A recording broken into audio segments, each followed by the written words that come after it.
Hello everyone, welcome to Deserve Point Academy. I am Nishita Dogne and I am going to help in studying social studies. And today we are going to do the first chapter of class 10th geography, that is resources and development. इस chapter में हम देखेंगे what are resources, what are the types of resources, how to conserve resources, etc. तो chapter start करते हैं। Chapter start करते ही सबसे पहले मेरे पास जो वर्ड आता है, जो टर्म आती है, वो है रिसोर्स। तो सबसे पहले तो मुझे जानने की जरूरत है कि रिसोर्सेज होते क्या है। ठीक है, तो अगर मैं किसी से भी पूछूं कि रिसोर्सेज क्या होते हैं, तो हम इजीली एक लाइन में बोल देते हैं कि वो सारी चीजें मेरे एनवायरनमेंट की जो मेरी नीड्स को सेटिस्फाई कर सके, है ना, वही क्या होगी, रिसोर्सेज।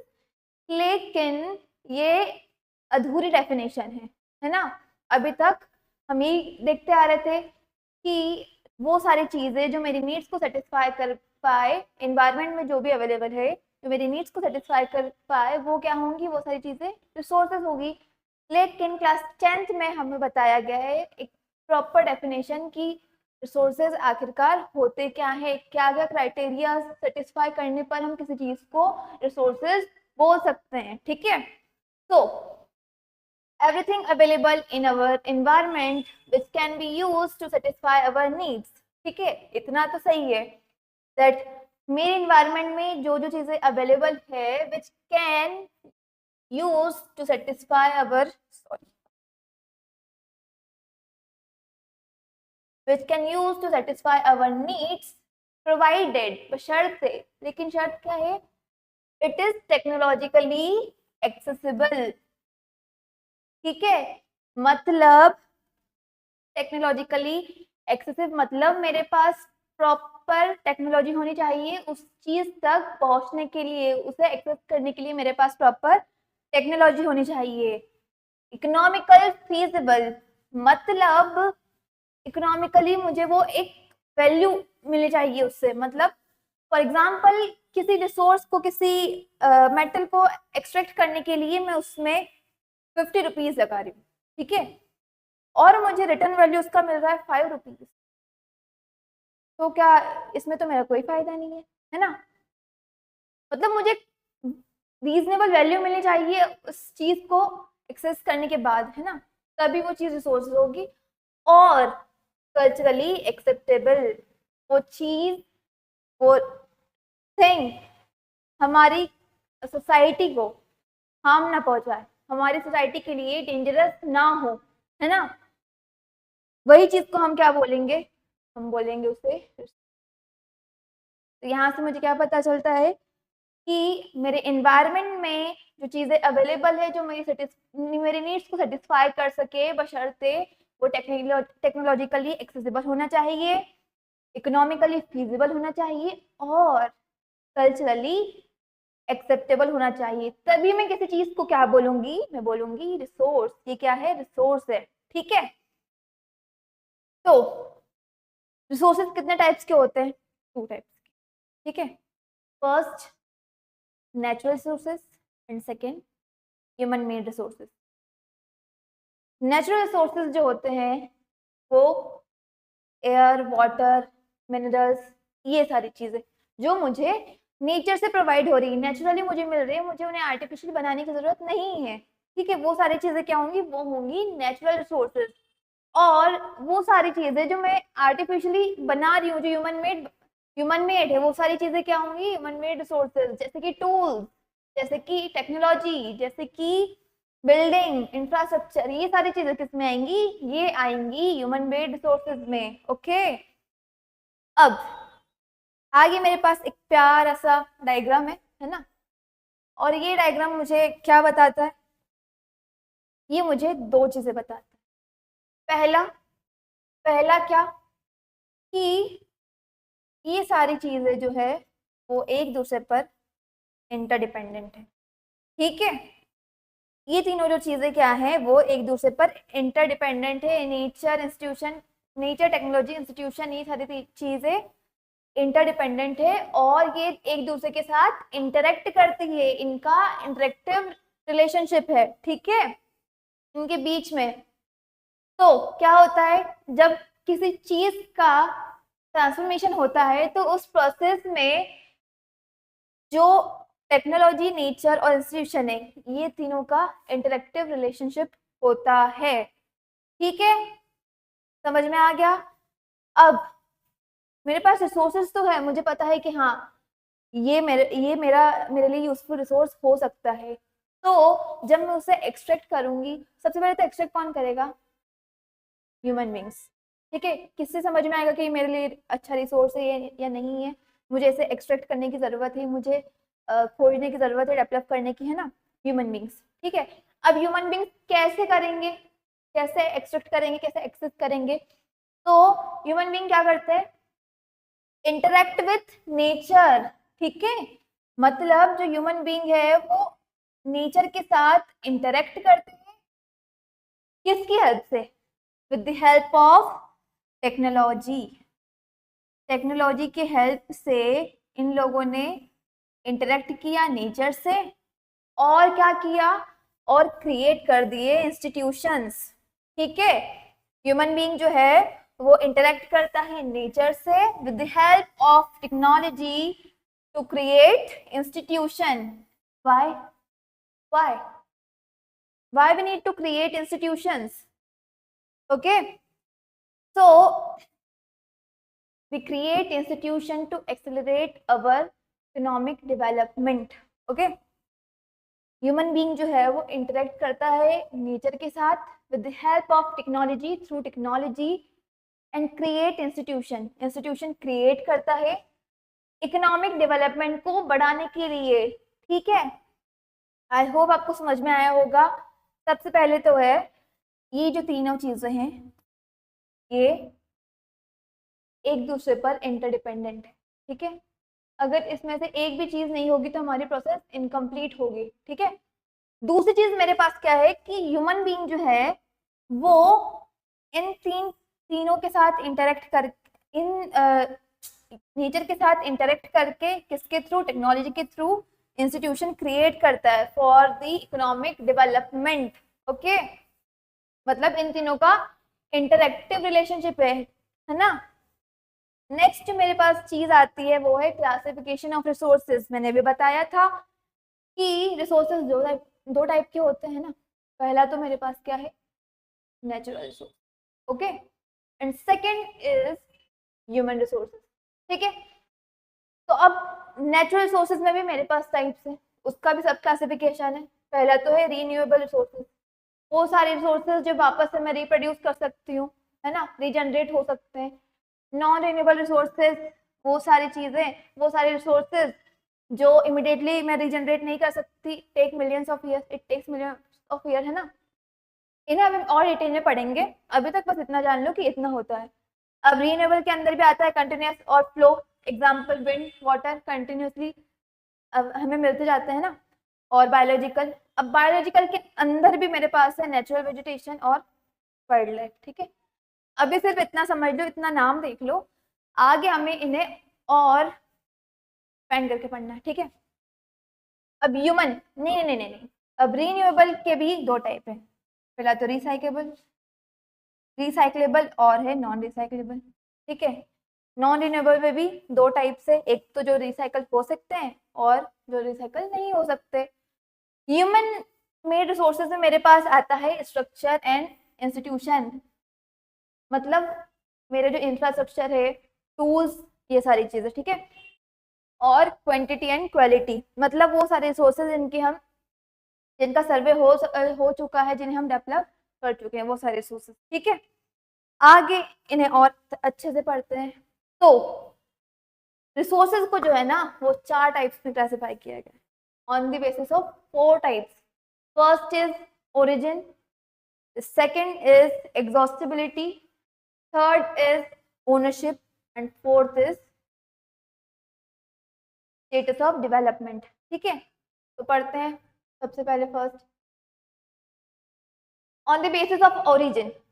रिसोर्सेज का ओरिजिन किस तरीके से हो रहा है उसके बेसिस पे मेरे पास दो टाइप के रिसोर्सेज है। पहला है biotic resources. What? Biotic resources. ये कौन से रिसोर्सेज है?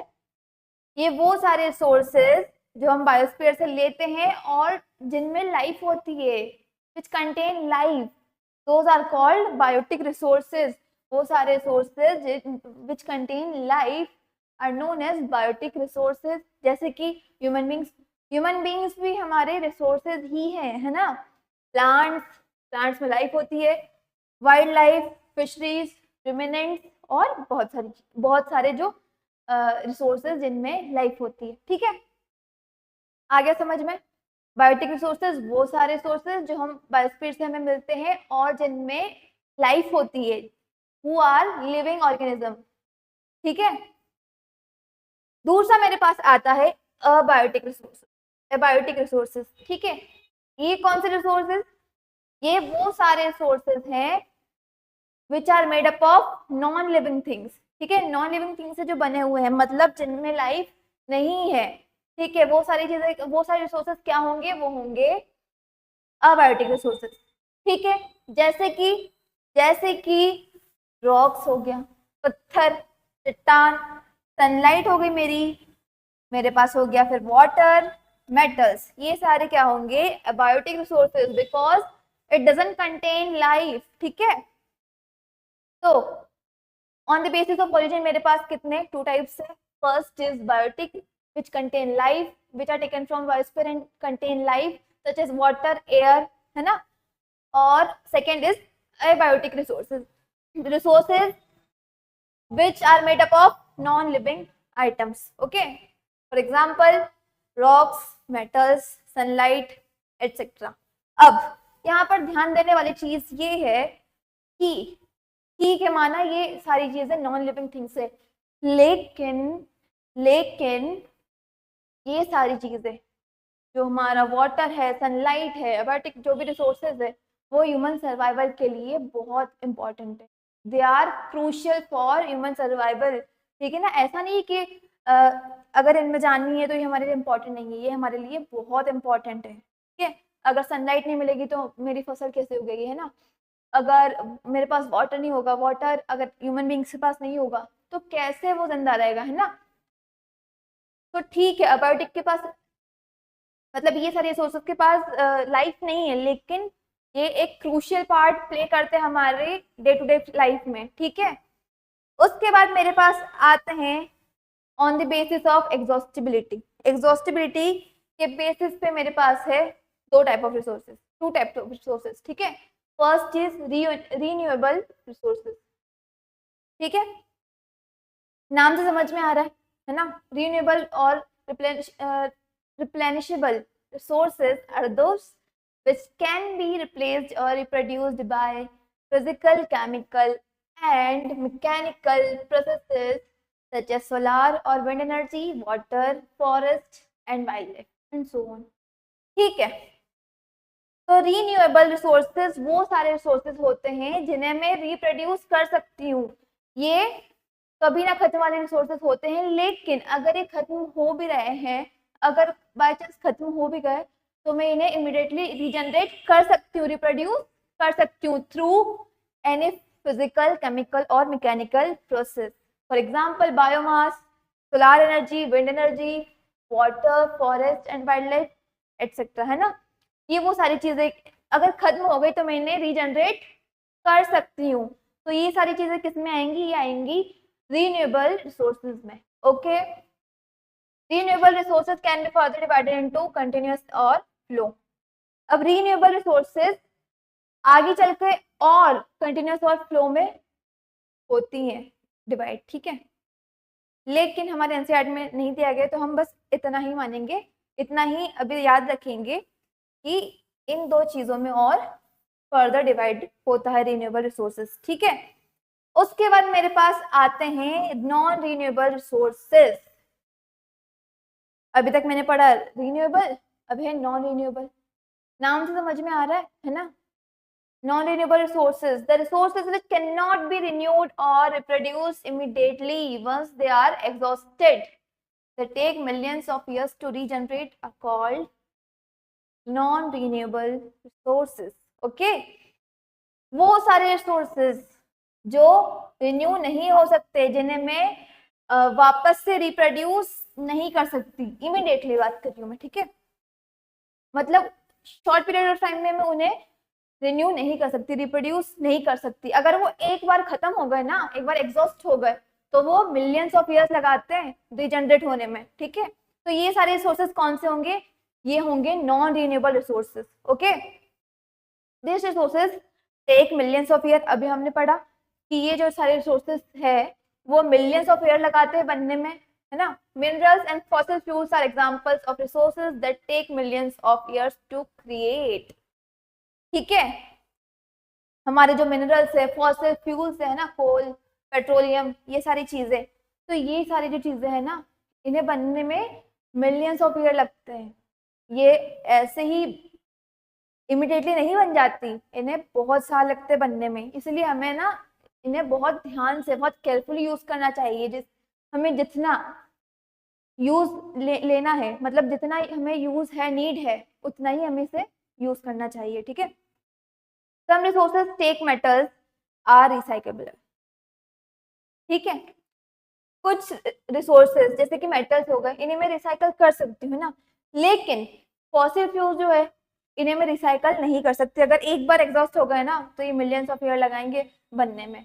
अगर इसीलिए बोलते हैं हमारे जो भी फॉसिल फ्यूल है, पेट्रोलियम है, मतलब सारे रिसोर्सेज, सिर्फ नॉन रिन्यूएबल रिसोर्सेज नहीं, सारे जितने भी टाइप ऑफ रिसोर्सेज है, हमें इन्हें केयरफुली यूज करना चाहिए, है ना। हमें जितनी नीड हो, जितनी रिक्वायरमेंट हो हमारी, सिर्फ उतना ही यूज करना चाहिए, ठीक है। नेक्स्ट मेरे पास आता है on the basis of ownership. Own क्या, कौन कर रहा है रिसोर्सेज को, उसके बेसिस पे मेरे पास होते हैं 4 टाइप ऑफ रिसोर्सेज, ठीक है। First is individual resources. Individual resources फिर से नाम से ही समझ में आ रहा है, individual resources are privately held by people, ठीक है। मतलब वो सारे रिसोर्सेज जो मैंने प्राइवेटली ओन कर रहे हैं, जो मेरे प्राइवेट है ना, प्राइवेटली मैंने ओन करके रखे, वो सारे रिसोर्सेज क्या होंगे, individual resources. For example my car, my books, water bottle, laptop, ये सारी चीजें मैंने इंडिविजुअली, मतलब मैंने पर्सनली ओन करी है ना, खरीदी है मैंने। तो ये सारी चीजें क्या होंगी, इंडिविजुअल रिसोर्सेज होंगी, मेरी इंडिविजुअल रिसोर्स होंगी ये सारी चीजें, ठीक है। For example car, house, plot, है ना। वाटर इन वेल्स, अगर मेरे घर में वेल है और उसमें पानी है, तो वो मेरा इंडिविजुअल रिसोर्स होगा, ठीक है। और बहुत सारी चीजें। दूसरा मेरे पास आता है community resources, okay. Community resources फिर से ये भी नाम से समझ में आ रहा है ना। कम्युनिटी रिसोर्सेज वो सारे रिसोर्सेज जिन्हें एक पूरी कम्युनिटी यूज कर सकती है, वो सारे मेंबर्स के लिए एक्सेसिबल होते हैं, ठीक है। उन्हें कोई भी यूज कर सकता है। These are communal resources that are available to all members of the community. एक कम्युनिटी के जितने भी मेंबर्स हैं, वो सारे लोग इन्हें यूज कर सकते हैं। तो वो सारे रिसोर्सेज क्या होंगे, वो होंगे कम्युनिटी रिसोर्सेज, ओके। जैसे जैसे ग्रेजिंग फील्ड्स, है ना, भैंस, गाय, जो भी जानवर है, पालतू जानवर, उन्हें घास चराने के लिए जो भी फील्ड्स होती है, वो होती है ग्रेजिंग फील्ड्स, है ना। ब्यूरियल साइट्स, ब्यूरियल साइट्स मतलब शमशान घाट। ऐसा तो नहीं मैंने प्राइवेट ओन करके रखा है किसी ब्यूरियल साइट को, कि नहीं मेरे परिवार में जो लोग जिनकी डेथ होगी वही बस यहाँ पे जिन्हें जला सकते हैं, जिन्हें बर्न कर सकते हैं, बाकी और कोई नहीं आएगा, ऐसा तो नहीं होता है ना। वो तो पूरी कम्युनिटी के लिए होता है। तो वो क्या होगा, वो होगा community resource, okay. Village ponds, मेरे गांव में, मेरे विलेज में अगर पॉन्ड है तो वो सभी लोग यूज करेंगे। अगर मैंने पॉन्ड, अगर मैंने खुद ने बनाया है ना, अगर मैंने अपने इंडिविजुअल एरिया में अगर प्लॉट बनाया, पॉन्ड बनाया है, तो वो मेरा प्राइवेटली ओन होगा। लेकिन अगर विलेज का पॉन्ड है वो, है ना, तो वो सारे लोग यूज करेंगे, ठीक है। वो कम्युनिटी रिसोर्स के अंदर आएगा। पब्लिक स्पेसेस, बस स्टैंड हो गया, उसके बाद हॉस्पिटल, गवर्नमेंट हॉस्पिटल वगैरह हो गए, ये सारी चीजें public spaces. Picnic areas, picnic areas में भी सारे लोग जा सकते हैं।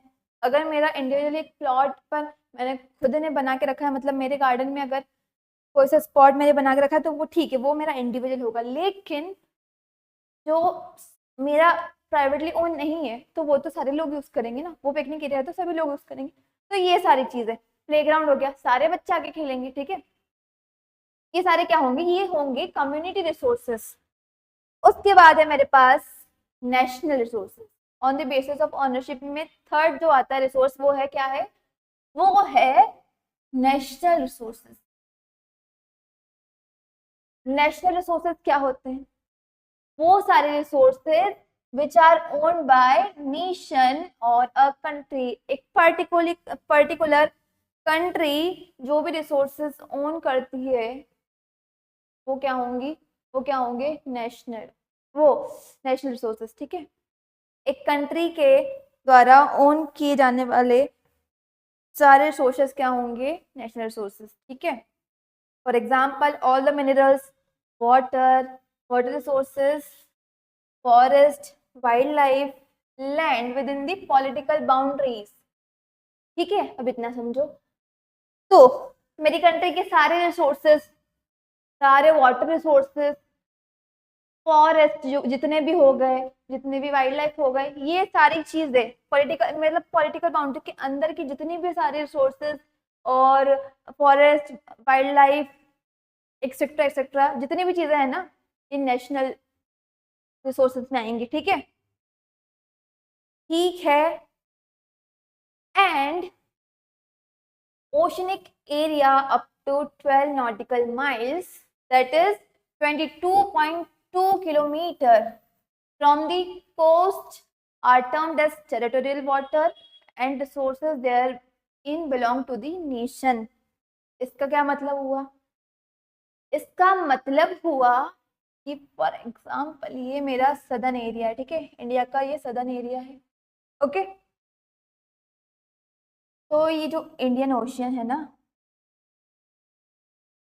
इससे लेके कोस्ट से लेके 22 किलोमीटर तक 12 नॉटिकल माइल्स, ये जो एरिया है ये किसके अंडर आएगा, ये आएगा नेशनल रिसोर्सेज के, ये मेरा नेशनल रिसोर्स कहलाएगा। ठीक है, कितना, ये जो एरिया होगा ये कितना होगा,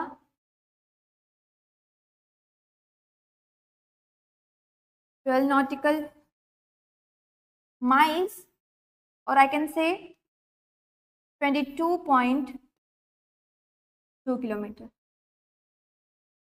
तो कोस्ट से लेकर जो 22 किलोमीटर तक, 22.2 किलोमीटर तक जो भी एरिया होगा ना इंडियन ओशन का, वो किसके अंदर आएगा, वो आएगा नेशनल रिसोर्स के अंदर, है ना, ये बिलोंग होगा नेशन, ये नेशन से बिलोंग करेगा। ठीक है, अब नेशनल रिसोर्सेज के और क्या एग्जांपल्स है, जैसे कि रोड्स, कैनाल्स, रेलवेज, ये सारी चीजें नेशनल, एक कंट्री ओन करती है, नेशनल रिसोर्सेज के अंदर आते हैं। ठीक है, और इसके अपोजिट मेरे पास है इंटरनेशनल रिसोर्स। अब इंटरनेशनल रिसोर्सेज क्या होते हैं, इंटरनेशनल रिसोर्सेज वो सारे रिसोर्सेज जो कि इंटरनेशनल इंस्टीट्यूशन रेगुलेट कर रही है, जो कौन कंट्रोल कर रहा है, इंटरनेशनल इंस्टीट्यूशंस, है ना, वो सारे रिसोर्सेज क्या होंगे, वो होंगे इंटरनेशनल रिसोर्सेज। ठीक है, अब यहाँ पर एक और चीज देखो, अभी मैंने बोला था, हाँ, अभी मैंने बोला था इतना किसके अंदर आएगा, नेशनल रिसोर्सेज के अंदर। अब एक और चीज देखो,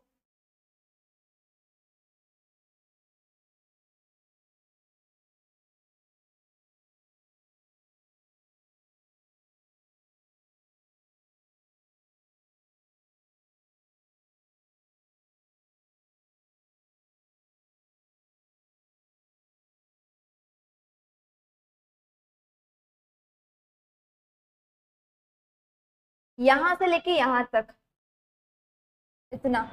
ठीक है,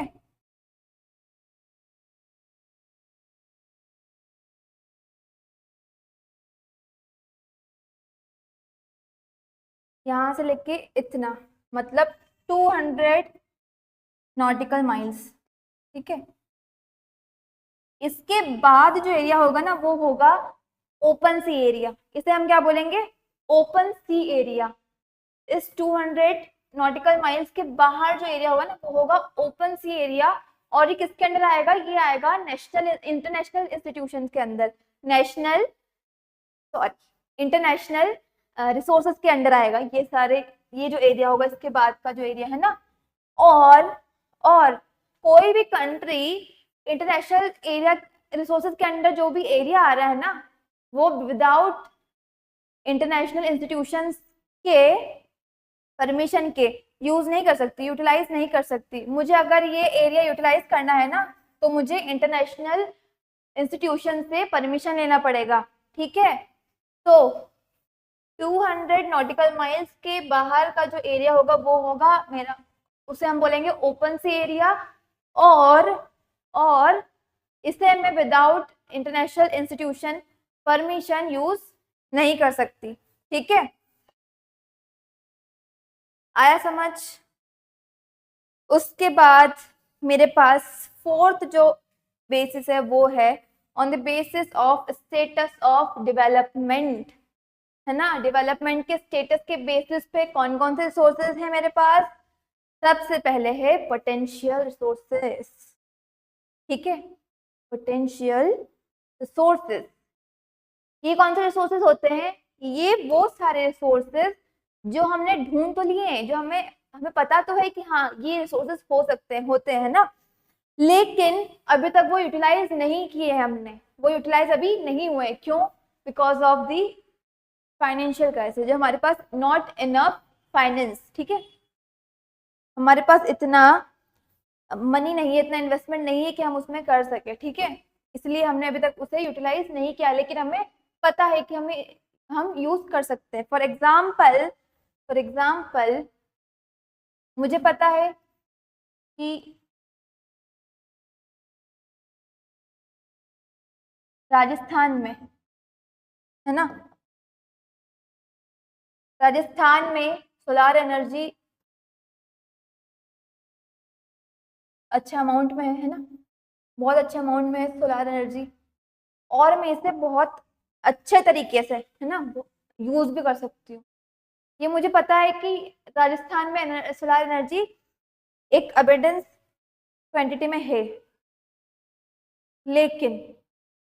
लेकिन मैं उसे यूटिलाइज नहीं कर रही हूँ। क्यों? क्योंकि मेरे पास इतना भी पैसा नहीं है कि मैं उसमें इतना इन्वेस्ट कर सकूं, इसलिए मैंने अभी इसे यूटिलाइज नहीं किया है। तो पोटेंशियल रिसोर्सेज कौन से रिसोर्सेज? वो सारे रिसोर्सेज जिन्हें हमने फाउंड तो कर लिया है, जिन्हें हमें पता तो कर लिया है कि हम यूटिलाइज कर सकते हैं, लेकिन हमें अभी तक यूटिलाइज नहीं किया है, ठीक है। Because of not having enough money, not having enough investment, ठीक है। दूसरा मेरे पास है डेवलप्ड रिसोर्स। कौन से रिसोर्सेज? Developed resources. अब नाम तो समझ में आ रहा है, ठीक है। These resources are the resources which have been researched upon and their quality and quantity have been already decided by making utilization of them. मतलब ये वो सारे रिसोर्सेज होते हैं, डेवलप्ड रिसोर्सेज वो सारे रिसोर्सेज होते हैं जिनकी हमने रिसर्च कर ली है, ठीक है, और जिनकी हमने क्वांटिटी और क्वालिटी हम डिसाइड कर चुके हैं। उन्हें यूटिलाइज करने के बाद हमें पता चल गया है कि हमें कितना यूटिलाइज करना है, कितनी क्वांटिटी है हमारे पास, ये कैसी क्वालिटी है, और इसका हम रिसर्च पहले से कर चुके हैं। वो सारे रिसोर्सेज क्या होंगे? वो होंगे डेवलप्ड रिसोर्सेज, इनका हम यूटिलाइजेशन पहले से ही कर रहे हैं, ठीक है। तो डेवलप्ड रिसोर्सेज एक बार और देखते हैं क्या होता है। These resources are the resources which have been researched upon and their quality and quantity have been already decided. कैसे डिसाइड की?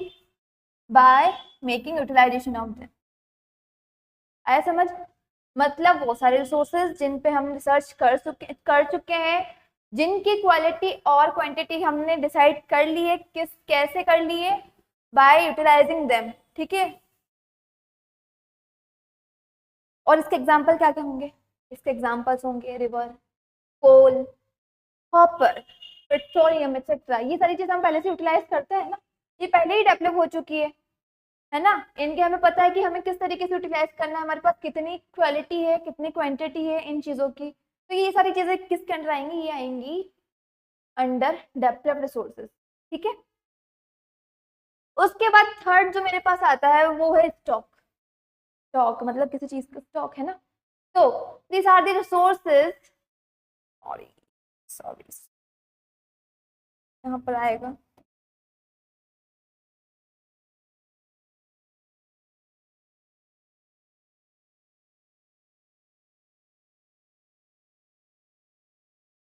These are the resources which have the potential to be utilized by human being, but we do not have the adequate technology to utilize them. मतलब ये वो सारे resources है जिनका हमें potential है यूटिलाइज करने का, जिन्हें हम यूटिलाइज कर सकते हैं। ह्यूमन बीइंग में इतना पोटेंशियल है कि वो उन रिसोर्सेज को यूटिलाइज कर ले, लेकिन हमारे पास अभी तक वो एडिक्वेट टेक्नोलॉजी नहीं आई है। जो रिक्वायर्ड टेक्नोलॉजी वो हमारे पास अभी है ही नहीं, तो हम उन्हें एक्सेस भी नहीं कर सकते, है ना। लेकिन ह्यूमन बीइंग में उतना पोटेंशियल है कि वो सारे रिसोर्सेज को यूटिलाइज कर ले, है ना। लेकिन हमारे पास प्रॉपर एडिक्वेट टेक्नोलॉजी है ही नहीं, तो हम उन्हें यूटिलाइज नहीं कर सकते। तो ये सारे रिसोर्सेज किस में आएंगे? ये आएंगे स्टॉक्स में। मेरे पास पोटेंशियल तो है उसे यूटिलाइज करने का, लेकिन मेरे पास टेक्नोलॉजी नहीं है, उसे प्रॉपर टेक्नोलॉजी नहीं है उसे यूटिलाइज करने के लिए। वो सारे किस में आएंगे? वो आएंगे स्टॉक्स में। उसके बाद मेरे पास आता है रिजर्व्स, ठीक है। लास्ट जो मेरे पास आता है वो है रिजर्व। अब रिजर्व्स क्या होते हैं? रिजर्व्स वो सारे resources which can be utilized with the help of existing technology, but we do not use them because we keep them for future requirements. मतलब कि मैं बोल सकती हूँ डैम वाटर, ठीक है। डैम वाटर को हम रिजर्व करके रखते हैं, हम उसका स्टॉक मतलब उससे रिजर्व करके रखते हैं कि हमें अगर फ्यूचर में अगर उस चीज़ की ज़रूरत पड़ी तो हम उसे यूटिलाइज कर लेंगे, है ना। इलेक्ट्रिसिटी जनरेट करने के लिए, वाटर शॉर्टेज जब होगा तब के लिए, तो वो क्या होगा? वो होगा मेरा रिजर्व। वो किसके अंडर आएगा? वो आएगा रिजर्व के अंडर। फॉरेस्ट हो गया, है ना। ये सब किसके अंडर आएंगे? रिजर्व के अंदर। रिजर्व होता क्या है? मतलब वो सारे रिसोर्सेज जिन्हें मैं यूटिलाइज कर सकती हूँ मेरे एग्जिस्टिंग टेक्नोलॉजी की हेल्प से, लेकिन मैं उन्हें अभी यूज नहीं कर रही हूँ। क्यों? क्योंकि मैंने उसे हमारे फ्यूचर रिक्वायरमेंट्स के लिए बचा के रखा है, ठीक है। चार मैंने पढ़े हैं, कौन कौन से? Potential resources, developed resources, stocks और रिजर्व्स, ठीक है। आई होप आपको समझ में आ रहा होगा। उसके बाद मेरे पास है डेवलपमेंट ऑफ रिसोर्सेज, ठीक है। अभी तक मैंने देख लिया रिसोर्सेज क्या होते हैं, है ना। क्लासिफिकेशन भी देख लिया रिसोर्सेज का। अब मैं देखूंगी डेवलपमेंट ऑफ रिसोर्सेज। सबसे पहले तो मैं जानती हूँ कि रिसोर्सेज कितने ज़्यादा इम्पॉर्टेंट होते हैं ह्यूमन सर्वाइवल के लिए, है ना। हमें पता है कि कितने ज़्यादा इम्पॉर्टेंट होते हैं रिसोर्सेज ह्यूमन सर्वाइवल के लिए, ठीक है। वो यहाँ पे मुझे ये बोल रहा है resources are vital for human survival and for maintaining the quality of life. मेरी लाइफ की क्वालिटी को मेंटेन करने के लिए और मेरे ह्यूमन सर्वाइवल के लिए, मेरे सर्वाइवल के लिए रिसोर्सेज बहुत ज़्यादा इम्पॉर्टेंट है ना। But what happen? Human being use resources indiscriminately and it has led to many problems. लेकिन जरूरी है ना। रिसोर्सेज बहुत ज्यादा जरूरी है मेरे लिए, और इन्हें हम क्या बोलते हैं? फ्री गिफ्ट ऑफ नेचर, ठीक है। ये रिसोर्सेज हमारे लिए फ्री गिफ्ट ऑफ नेचर है, लेकिन फ्री गिफ्ट की तो हम कभी कदर ही नहीं करते, है ना। हमें अगर कुछ चीज फ्री में मिल रही है तो हमें तो बिल्कुल मजा आता ही नहीं उसे अच्छे से यूज करने में। तो ह्यूमन बीइंग भी यही करते हैं, ह्यूमन बीइंग का नेचर ही यही है। तो ह्यूमन बीइंग क्या कर रहे हैं? हमारे जो रिसोर्सेज है ना उन्हें इनडिस्क्रिमिनेटली यूज कर रहे हैं, मतलब अंधाधुंध तरीके से ह्यूमन बीइंग जो है वो रिसोर्सेज को यूज करते हैं। उससे क्या होता है? उससे बहुत सारी प्रॉब्लम्स क्रिएट होती है ना। उससे बहुत सारी प्रॉब्लम्स क्रिएट होती है। किसके कारण? हमारे जो रिसोर्सेज है हम उसे जब इनडिस्क्रिमिनेटली तरीके से यूज करते हैं, अंधाधुंध तरीके से हम जब उसे यूज करते हैं ना, तो उससे बहुत सारी प्रॉब्लम्स जनरेट होती हैं। अब क्या क्या प्रॉब्लम जनरेट होती है? पहला तो है depression of resources for satisfying the greed of few individual, ठीक है। मतलब हमारे रिसोर्सेज का कुछ लोगों ने इतने ज्यादा यूज कर लिया है, मतलब रिसोर्स की जो लिमिट है ना यूज करने की, उसकी जो रीजनरेट होने की लिमिट है, उससे भी कई फास्ट उन्होंने रिसोर्सेज को यूज कर लिया है। और उससे क्या हो रहा है? उससे हमारी रिसोर्सेज है वो डिप्लीट हो रहे हैं, विलुप्त हो रहे हैं। तो ह्यूमन बीइंग जो है ना, उसमें मतलब कोई कोई से इंडिविजुअल जो है, उन्होंने रिसोर्सेज को इतना ज़्यादा यूज़ किया है कि अब वो डिप्लीट होना स्टार्ट हो गए हैं, सिर्फ अपनी नीड्स को सेटिस्फाई करने के लिए। दूसरी प्रॉब्लम क्या आई है? दूसरी है accumulation of resources in few hands which in turn divided society into two segments, that is have and have nots and rich and poor। क्या हो रहा है कि जो रिसोर्सेज है वो कुछ हाथों में, मतलब कुछ लोगों ने रिसोर्सेज को पूरा ले लिया, पूरा पावर जो रिसोर्सेज का था वो ले लिया है कुछ हाथों में, और इससे क्या हुआ है, इससे सोसाइटी दो पार्ट्स में मतलब डिवाइड हो गई है, ठीक है, टू सेगमेंट्स में क्रिएट हो गई है। एक तो जिनके पास रिसोर्सेज है और एक जिनके पास रिसोर्सेज नहीं है। मतलब कुछ लोगों ने क्या किया है, पूरा सारे रिसोर्सेज एक्वायर कर लिए, एक्यूमुलेट कर लिए हैं, और जो बाकी लोग हैं उनके पास ही नहीं है ना। तो उससे क्या हो रहा है, सोसाइटी दो सेगमेंट में क्रिएट हो गई है। पहला तो हैव और दूसरा हैव नॉट्स, ठीक है। एक तो जिनके पास रिसोर्सेज है और एक जिनके पास नहीं है। इससे क्या हुआ, इससे जो जिन लोगों के पास है वो रिच हो रहे हैं, और जिनके पास रिसोर्सेज है ही नहीं वो बेचारे पुअर होते जा रहे हैं, ठीक है। वो किस कैटेगरी के अंडर आ गए, वो आ गए पुअर कैटेगरी के अंडर। तीसरा जो मेरे पास है, indiscriminate exploitation of resources which has led to global ecological crisis such as global warming, ozone layer depletion, ठीक है। तो क्या हुआ है, हमने इतना ज्यादा एक्सप्लॉइट कर लिया है हमारे रिसोर्सेज को कि अब ग्लोबल क्राइसिस स्टार्ट हो गए, ग्लोबल इकोलॉजिकल क्राइसिस स्टार्ट हो गए, जैसे कि global warming.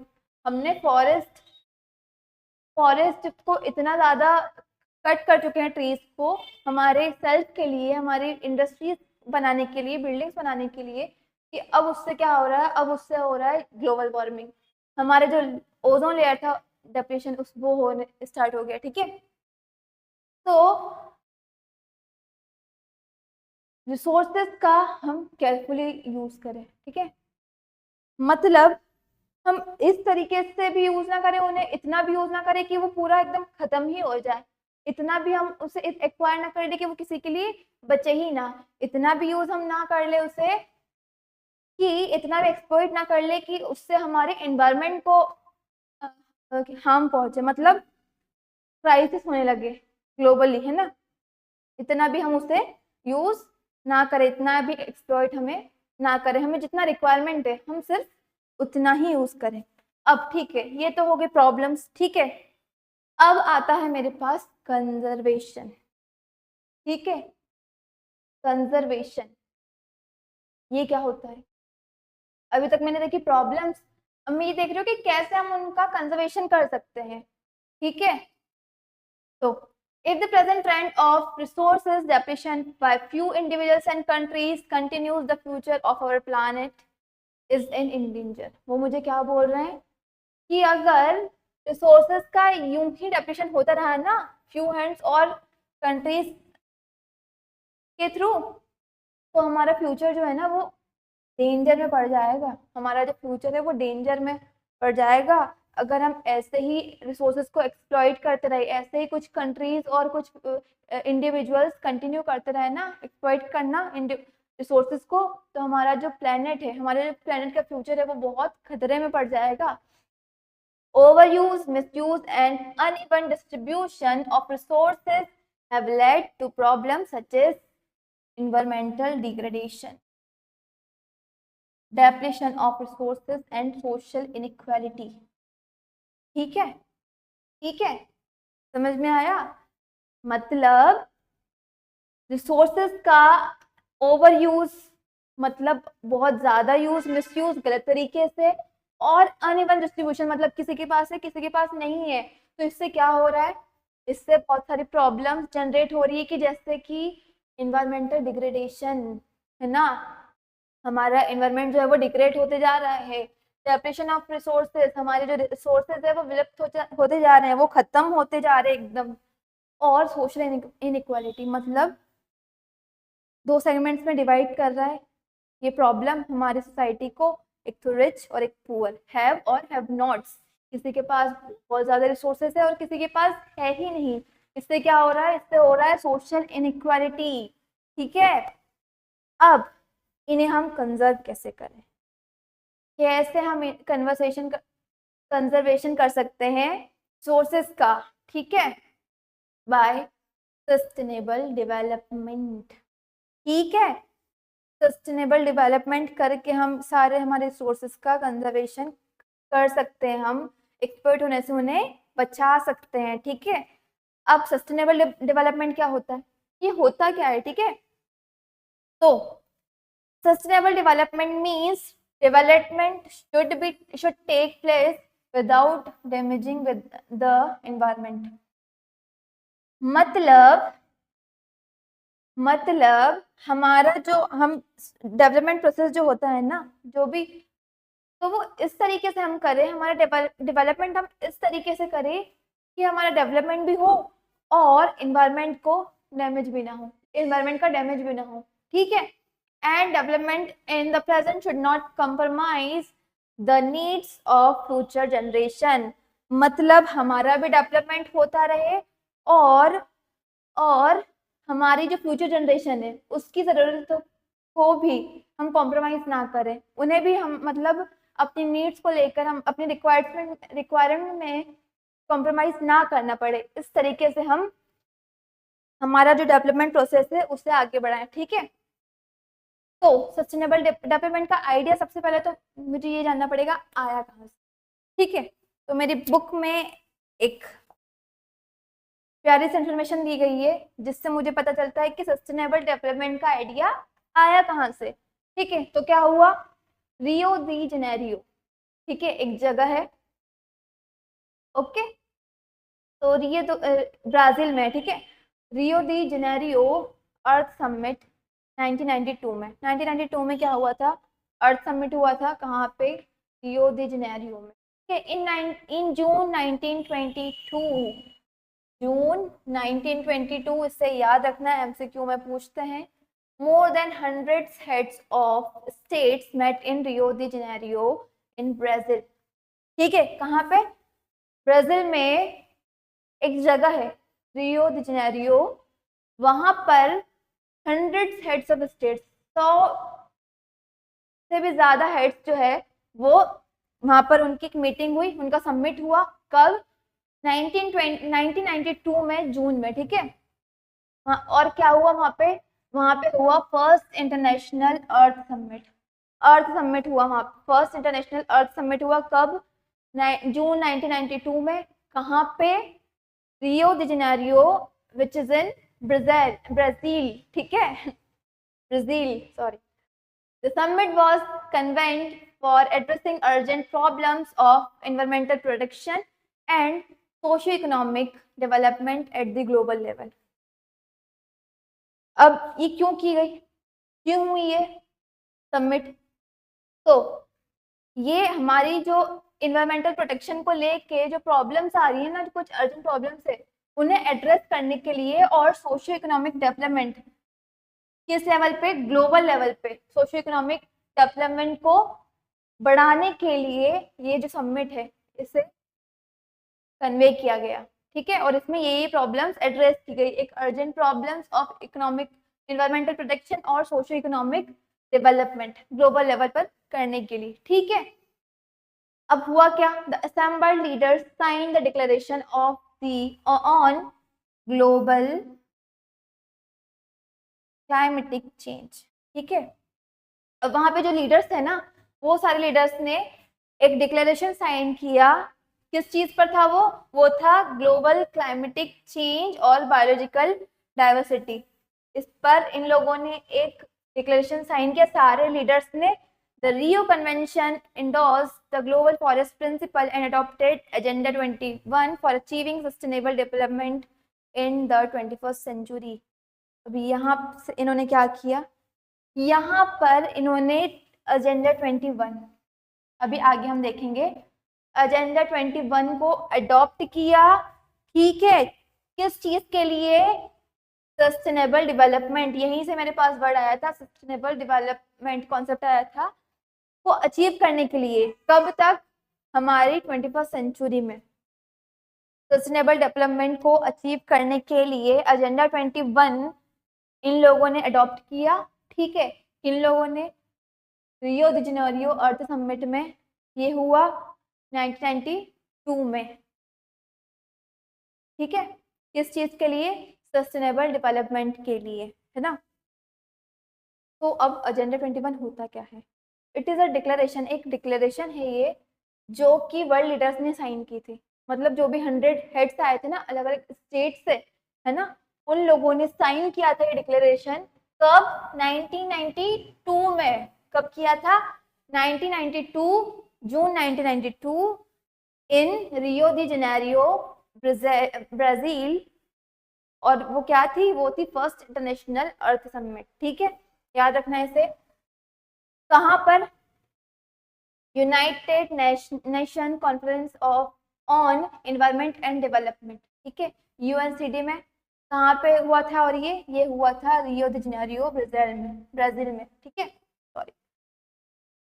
It aims at achieving global sustainable development. It is an agenda to combat environmental damage, poverty, disease through global cooperation on common interests, mutual needs and shared responsibility.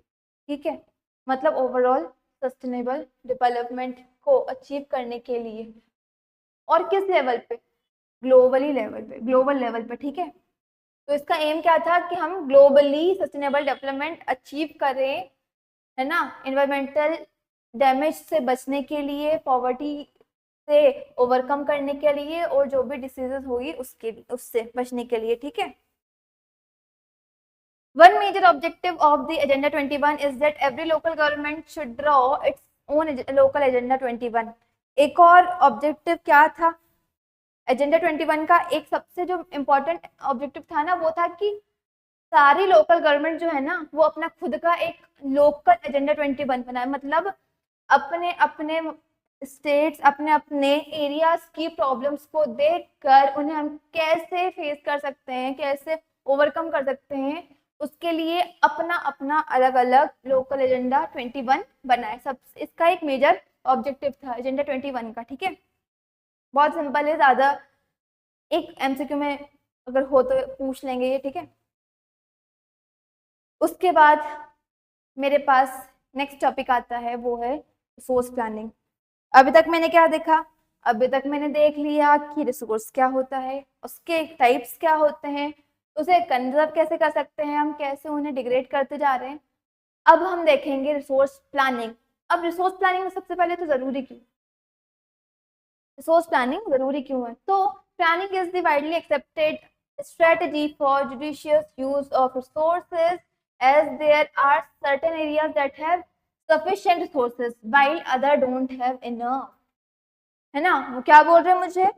वो बोल रहे हैं कि जो प्लानिंग है ना, वो एक ऐसी स्ट्रेटेजी है जो हमें एक्सेप्ट, हम मतलब हम करते हैं प्लानिंग किस चीज के लिए, क्यों करते हैं? सबसे पहले तो क्यों करते हैं? क्योंकि हमारे पास जो इंडिया है ना, वहाँ वो एक डाइवर्स कंट्री है, ठीक है। कुछ एरियाज में क्या है? रिसोर्सेज बहुत ज़्यादा है, ठीक है, और कुछ एरियाज में रिसोर्सेज नहीं है, इनफ रिसोर्सेज नहीं है। तो इस चीज़ को कॉम्बैट करने के लिए हम क्या करते हैं? हम प्लानिंग करते हैं, ठीक है। अब देखो, मैंने बोला कि प्लानिंग क्यों करते हैं, रिसोर्सेज कहीं पे ज़्यादा है कहीं पे कम। तो एग्जाम्पल के थ्रू समझते हैं, ठीक है। कैसे? States of Jharkhand, Chhattisgarh and Madhya Pradesh are rich in minerals and coal deposits but lacks in infrastructural development. क्या है कि अब छत्तीसगढ़, झारखंड, मध्य प्रदेश, ये जो सारी जगह है ना, ये सारी स्टेट है, तो इनके पास मिनरल्स तो बहुत है, बहुत रिच है मिनरल्स में, लेकिन लेकिन इनके पास जो इंफ्रास्ट्रक्चरल डेवलपमेंट है ना, इनका बहुत कम है, बहुत लैग करता है ना। मतलब इनका जो इंफ्रास्ट्रक्चर डेवलपमेंट है वो बहुत अभी पीछे चल रहा है, ठीक है। इनके पास रिसोर्सेज मिनरल्स तो बहुत सारे हैं, कोल डिपॉजिट भी बहुत ज़्यादा है, लेकिन ये कहाँ पर लैग कर जाते हैं? ये लैग कर जाते हैं इंफ्रास्ट्रक्चरल डेवलपमेंट में, ठीक है। अब दूसरा है मेरे पास environment. Arunachal Pradesh has abundance of water resources but lacks in infrastructure development. अब अरुणाचल प्रदेश के पास पानी तो बहुत ज्यादा है, वाटर रिसोर्सेज तो बहुत ज्यादा है, लेकिन ये भी क्या कर रहे हैं ये भी लैग कर रहे हैं कहाँ पर, इंफ्रास्ट्रक्चरल डेवलपमेंट में, ठीक है। Rajasthan is rich in solar and wind energy but lacks in water resources. अभी मैंने देखा था ना, सोलार एनर्जी तो बहुत है राजस्थान के पास, सोलार एनर्जी और विंड एनर्जी तो बहुत है, लेकिन वाटर रिसोर्सेज नहीं है। इन्हें भी तो जरूरत लगेगी ना वाटर रिसोर्सेज की, लेकिन है ही नहीं उनके पास। Ladakh is deficient in water and some vital minerals but rich in heritage. Ladakh जो है ना, वो जो इम्पोर्टेंट मिनरल्स है और जो पानी है वहां पर इनके पास कमी, डेफिशिएंट है, लेकिन रिच इन हेरिटेज, इनका जो हेरिटेज है ना बहुत रिच है यहाँ का, ठीक है। These call for balanced resource planning at the national, state, regional और local levels। इससे क्या हो रहा है यहाँ पे, अब मैंने देखा कि कहीं पर कुछ ज्यादा है तो कुछ कम है ना। कहीं पर रिसोर्सेज बहुत अच्छे हैं लेकिन इंफ्रास्ट्रक्चरल डेवलपमेंट नहीं है, कहीं पर पानी नहीं है लेकिन सोलर एनर्जी बहुत अच्छी है, विंड एनर्जी बहुत अच्छी, कहीं पर वाटर रिसोर्सेज और मिनरल्स बहुत कम है लेकिन हेरिटेज में बहुत रिच है ना। तो अब इन सारी चीजों से मुझे ओवरकम करने के लिए क्या करना पड़ेगा, है ना। इन सारी चीजों से ओवरकम करने के लिए मुझे करना पड़ेगा रिसोर्स प्लानिंग। यहीं से मुझे नीड पड़ती है रिसोर्सेस प्लानिंग की, ताकि जहां पर जिस स्टेट में, जिस एरिया में, जिस रीजन में रिसोर्सेस कम है, इनफ नहीं है, वहां पर मैं उन्हें पहुंचा सकूं। इसलिए मुझे क्या करनी पड़ती है, मुझे करनी पड़ती है रिसोर्स प्लानिंग, ठीक है। रिसोर्स प्लानिंग करनी पड़ती है ना। रिसोर्स प्लानिंग क्या है कि मैं वहां तक चीजें वहां तक रिसोर्सेज मैं पहुंचाऊं जहाँ पर इनफ रिसोर्सेज नहीं है, वो एरियाज में मैं इनफ रिसोर्सेज पहुंचाऊं जहाँ पर डेफिशिएट है, जहाँ पर लैक कर रहे हैं, ठीक है, ताकि मैं एक बैलेंस बनाकर चल सकूं, है ना।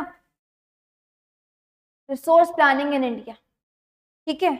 अब इंडिया में रिसोर्स प्लानिंग कैसे होती है ये मुझे यही बताते हैं, ठीक है। इंडिया में रिसोर्स प्लानिंग कैसे होती है, identification and inventory of resources across the regions of country.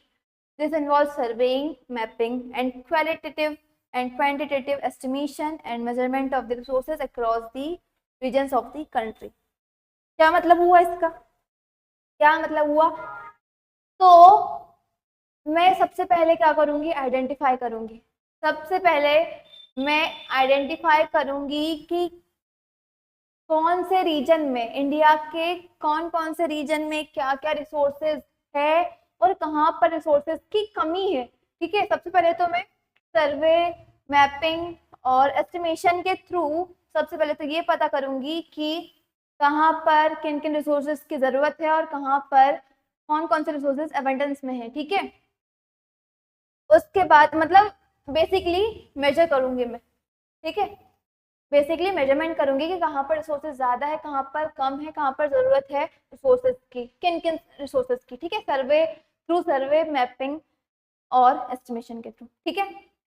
दूसरा जो स्टेप मेरे पास आएगा वो है evolving a plan structure, planning structure, planning with appropriate technology and skills and institutional setup for implementing resources development plan, ठीक है। क्या बोल रहा है, क्या समझ में आया। तो वो मुझे बोल रहा है कि मैं एक प्लानिंग स्ट्रक्चर बनाऊं, ठीक है। सबसे पहले तो मैं एक पूरा प्लान बनाऊंगा with the help of technology, skill और इंस्टीट्यूशनल सेटअप के थ्रू मैं क्या करूंगा, सबसे पहले तो प्लानिंग करूंगा कि कहाँ कहाँ किस किस रिसोर्स की जरूरत है और कहाँ कहाँ कौन कौन सा रिसोर्स पहुंचाना है, ठीक है। सबसे पहले तो मैं ये प्लानिंग करूंगा, देन उसके बाद मैं उसे इम्प्लीमेंट करूंगा, ठीक है। किस चीज के लिए, रिसोर्स डेवलपमेंट प्लान्स के लिए मैं उसे सबसे पहले तो पूरी प्लानिंग करूंगा, पूरा स्ट्रक्चर बनाऊंगा, ठीक है। अप्रोप्रिएट टेक्नोलॉजी, स्किल और इंस्टीट्यूशन के हेल्प से उसके बाद में उसे इम्प्लीमेंट करूंगा, ठीक है। अब इम्प्लीमेंट कर दिया, अब मुझे क्या करना है, matching the resource development plan with the overall national development plan, ठीक है। मतलब रिसोर्सेज डेवलपमेंट प्लान को मैं नेशनल डेवलपमेंट प्लान से मैच करूंगी। ठीक है भैया, मैंने अब तो रिसोर्स प्लानिंग कर दी, ठीक है, रिसोर्स डेवलपमेंट प्लानिंग कर दी, मैंने उसे इम्प्लीमेंट कर दिया, सब हो गया। लेकिन अगर वो नेशनल डेवलपमेंट में हेल्प ही नहीं कर रहा है तो वो उसका क्या मतलब? तो मुझे उसे मैच करना पड़ेगा कि मेरा जो रिसोर्स डेवलपमेंट प्लान है क्या वो मैच कर रहा है नेशनल डेवलपमेंट प्लान से, ठीक है। और अगर नहीं करेगा तो मैं उसे उसमें चेंजेस करूंगी, उसे फिर से मैच करूंगी, ठीक है। ये हो गई मेरे पास resource planning. Then I have next topic that is land resources, ठीक है। लैंड रिसोर्सेज क्या क्या होते हैं? लैंड एज अ रिसोर्स, ठीक है। तो India has land under a variety of relief features namely mountains, plateaus, plains and islands, ठीक है। इंडिया को जो लैंड है ना वो डाइवर्स वैरायटी में सॉरी एक वैरायटी ऑफ रिलीफ फीचर्स में बटा हुआ है, ठीक है। हमारे इंडिया में जो है वो अलग अलग टाइप्स के लैंड है ना, डाइवर्स टाइप ऑफ लैंड है, जैसे कि माउंटेन्स हो गए, प्लेट्यूज हो गए, प्लेन्स हो गए, आइलैंड हो गए। तो इन सारे अलग अलग टाइप्स में ना हमारा इंडिया का जो लैंड है वो बटा हुआ है, ठीक है। About 43% of land area is plain, ठीक है। मेरी जो कंट्री है ना इंडिया, उसका अबाउट 43%, ये देखो ये भी नहीं दिखेगा, ये जो है ना 43% जो है मेरा एरिया ऑफ लैंड वो प्लेन प्लेन है, ठीक है। और प्लेन एरिया किस चीज के लिए सूटेबल होता है? वो होता है एग्रीकल्चर और इंडस्ट्री के लिए, ठीक है। प्लेन एरिया जो है वो हमें किस चीज की फैसिलिटी देता है? वो हमें देता है एग्रीकल्चर और इंडस्ट्रीज के लिए फैसिलिटेट करता है। और मेरे पास कितना एरिया जो लैंड एरिया वो प्लेन है, वो है अबाउट 43%, ठीक है।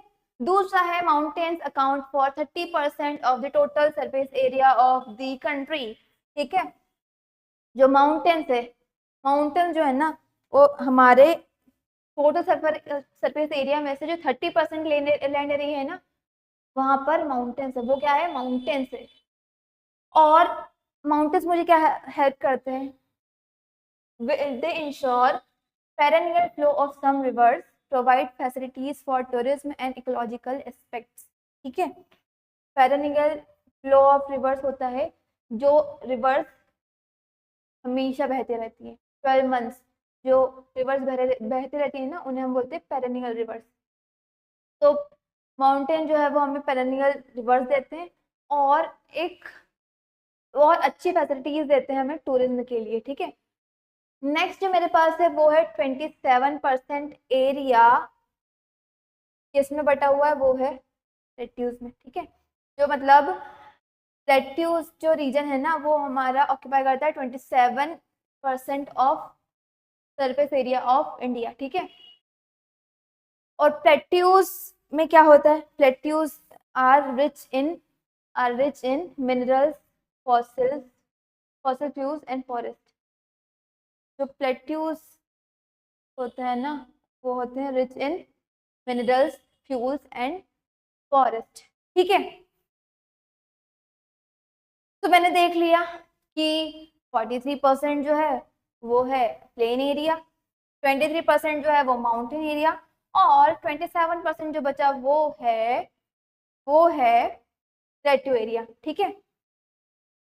ठीक है, अब मेरे पास जो नेक्स्ट टॉपिक आता है वो है लैंड यूटिलाइजेशन, ठीक है। तो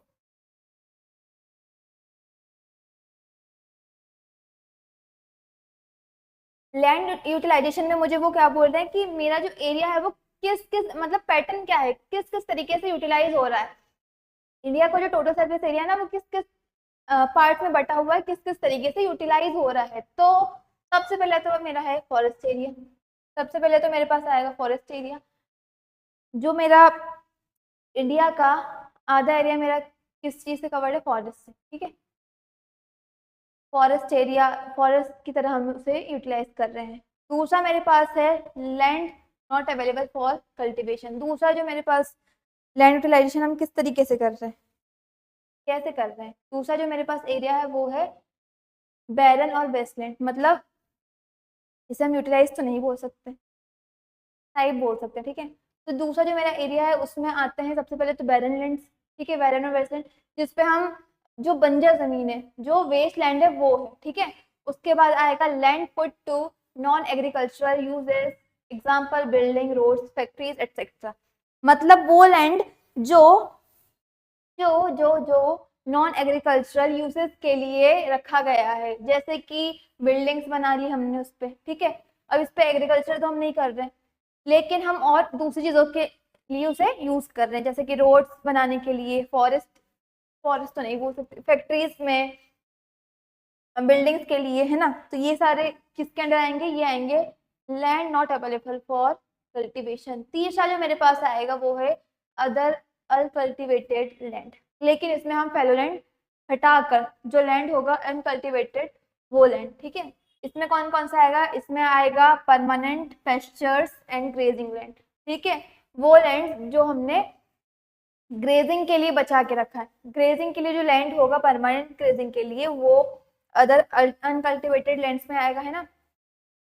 land under miscellaneous trees crop groups, जिसमें हम पेड़ पौधे जो लगा रहे हैं ना वो लैंड। अब ये जो लैंड है ना miscellaneous tree groups, tree crop groups, ये है ना नेट शोन एरिया के अंदर नहीं आएगा, ठीक है। तो ये जो एरिया है ना ये आएगा अदर अनकल्टिवेटेड लैंड के अंदर। तीसरा मेरे पास है कल्चरेबल वेस्ट लैंड, ठीक है, left uncultivated for more than 5 agricultural years, ठीक है। मतलब ये जो जमीन है वो कल्चरेबल तो है, मतलब इस पे हम फसल उगा सकते हैं, लेकिन 5 साल से ज्यादा हो गए हैं और हमने इस पे कुछ भी उगाया नहीं है, ठीक है। तो ये एरिया किसके अंडर आएगा, ये आएगा अदर अनकल्टिवेटेड लैंड्स के अंदर, ठीक है। उसके बाद फोर्थ मेरे पास आता है फैलो लैंड्स, ठीक है। फैलो लैंड्स में भी मेरे पास दो टाइप है, सबसे पहले है करंट फैलो और other than current fallow. Current fallow क्या होता है, वो एरिया जिससे हमने वन और more than, no no no no, one और लेस देन एग्रीकल्चर, वन और less than one agriculture area year के अंदर अंदर कल्टीवेट नहीं किया है, मतलब वो अनकल्टिवेटेड है, एक या एक से कम साल में, है ना। और दूसरा आएगा अदर देन करंट फैलो, ठीक है, मतलब जिसे हमने पिछले 1 से 5 सालों के बीच में जो एग्रीकल्चरल ईयर होते हैं ना उसमें 1 से 5 सालों के बीच में हमने उसे कल्टीवेट नहीं किया है, वो अनकल्टिवेटेड है, ठीक है। तो वो आएगा अदर देन करंट फैलो में, ठीक है। पांचवा जो मेरे पास आता है वो है the physical extent of land on which crops are sown harvested is known as net sown area, ठीक है। वो लैंड ऑफ एरिया जिसमें क्रॉप्स जो है वो क्रॉप्स जो उगाई जाती है और हार्वेस्ट की जाती है वो आएगा हमारा नेट शोन एरिया में, ठीक है। आया समझ, ये देखो, चाहो तो इसका स्क्रीनशॉट ले लेना। ये दो मेरे पास पाई चार्ट है जिसमें बताया है, देखो ये जो 18% ये है 1960 और 1961 का, ठीक है? ये कितना है 18.11%, ये मेरा फॉरेस्ट एरिया हो गया। उसके बाद ये जो रेड एरिया है ये मेरा हो गया वेरन लैंड, मतलब waste land, uncultivable waste land, है ना। उसके बाद ये जो मेरे पास एरिया हो गया, तो चलो ये जो एरिया हो गया वो हो गया मेरे पास नॉन एग्रीकल्चरल यूजेस, मतलब बिल्डिंग्स इनके लिए बनाने के लिए 4.95% है ना। और उसके बाद मेरे पास परमानेंट पस्चर और ग्रेजिंग के लिए इतना एरिया, ठीक है। और फिर बचा area under miscellaneous tree crop and groups के लिए, वो इतना इतना एकदम 1.50%, ठीक है। उसके बाद ये है मेरे पास वेस्ट लैंड, मतलब मैंने इस पे फसल में उगा सकते थे लेकिन मैंने नहीं उगाई, ठीक है, वो है। उसके बाद ये है करंट फैलो को छोड़ के जो लैंड होते हैं वो, ये जो है वो है नेट सोन एरिया, मतलब जिसपे मैंने फसल उगाई थी और हार्वेस्ट की वो एरिया, ठीक है।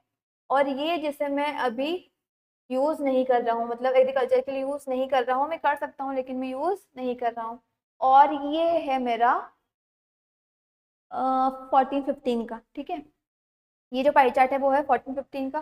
देखो यहाँ पर 46 से 45 हो गया। जो मेरा नेट एरिया था ना वो 2015 और 16 में कम हो गया है, और मेरा जो फॉरेस्ट एरिया था वो बढ़ गया है।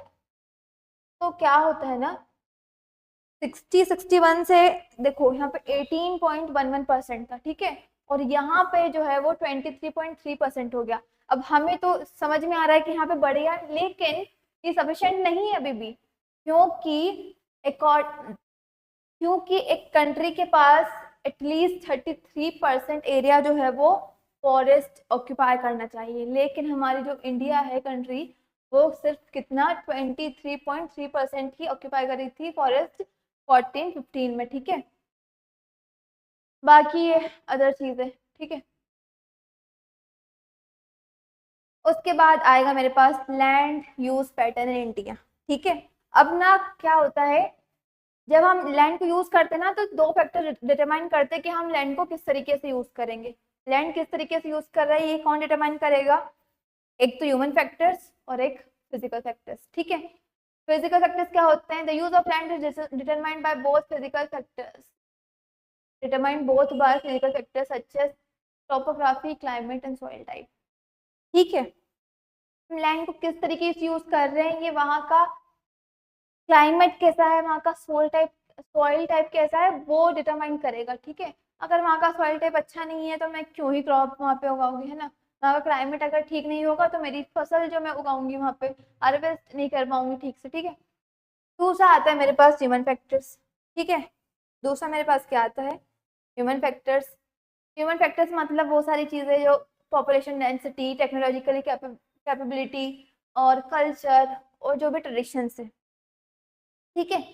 तो ये डिटरमाइन करेंगे कि किस तरीके से लैंड जो है वो यूज होने वाला है, ठीक है। सबसे पहले तो किस तरीके से लैंड यूज हो रहा है ये हम देख लेंगे, ये डाटा है। तो हमारा जो ज्योग्राफिकल टोटल एरिया है ना, टोटल ज्योग्राफिकल एरिया इंडिया का वो है 3.28 मिलियन स्क्वायर किलोमीटर, ठीक है। कितना है, 3.28 मिलियन स्क्वायर किलोमीटर। ये क्या है, ये टोटल ज्योग्राफिकल एरिया इंडिया का, ठीक है। अब अब हुआ क्या, हमारे पास सिर्फ सिर्फ 93%, मतलब टोटल ज्योग्राफिकल एरिया तो हमारे पास 3.28 मिलियन स्क्वायर है किलोमीटर, लेकिन हमारे पास सिर्फ ना 93% डाटा ही अवेलेबल है। क्यों, क्योंकि जो 7% जो बच रहा है ना, जो 7% बच रहा है कहाँ का, नॉर्थ ईस्ट का, जो असम असम को हटा के जो नॉर्थ ईस्ट एरिया है, और कुछ एरिया जम्मू कश्मीर और जम्मू एंड कश्मीर का कुछ एरिया, और नॉर्थ ईस्ट का असम को हम हटा के जो कुछ एरिया बच रहा है वो ना, वो कौन ऑक्यूपाई करता है, वो करता है पाकिस्तान और चाइना। और इसका ना फुल्ली सर्वे नहीं हुआ है, ये सर्वेइंग मतलब जो था इनका वो ठीक से नहीं हो पाया, तो इसका जो डाटा था वो हमें मिल ही नहीं पाया, ठीक है। तो हमारे पास सिर्फ कितना डाटा अवेलेबल है, हमारे पास लैंड यूज का सिर्फ 93% डाटा ही अवेलेबल है। बाकी जो 7% था, जो नॉर्थ ईस्ट के कुछ पार्ट अगर हम असम को हटा दें, और जम्मू कश्मीर के कुछ एरिया जो ऑक्यूपाई किए हैं पाकिस्तान और चाइना ने, इसका फुल्ली सर्वे नहीं हुआ है, तो इसका डाटा हमारे पास अवेलेबल नहीं है, ठीक है। तो हमारे पास कितना एरिया अवेलेबल है, 93%, ठीक है।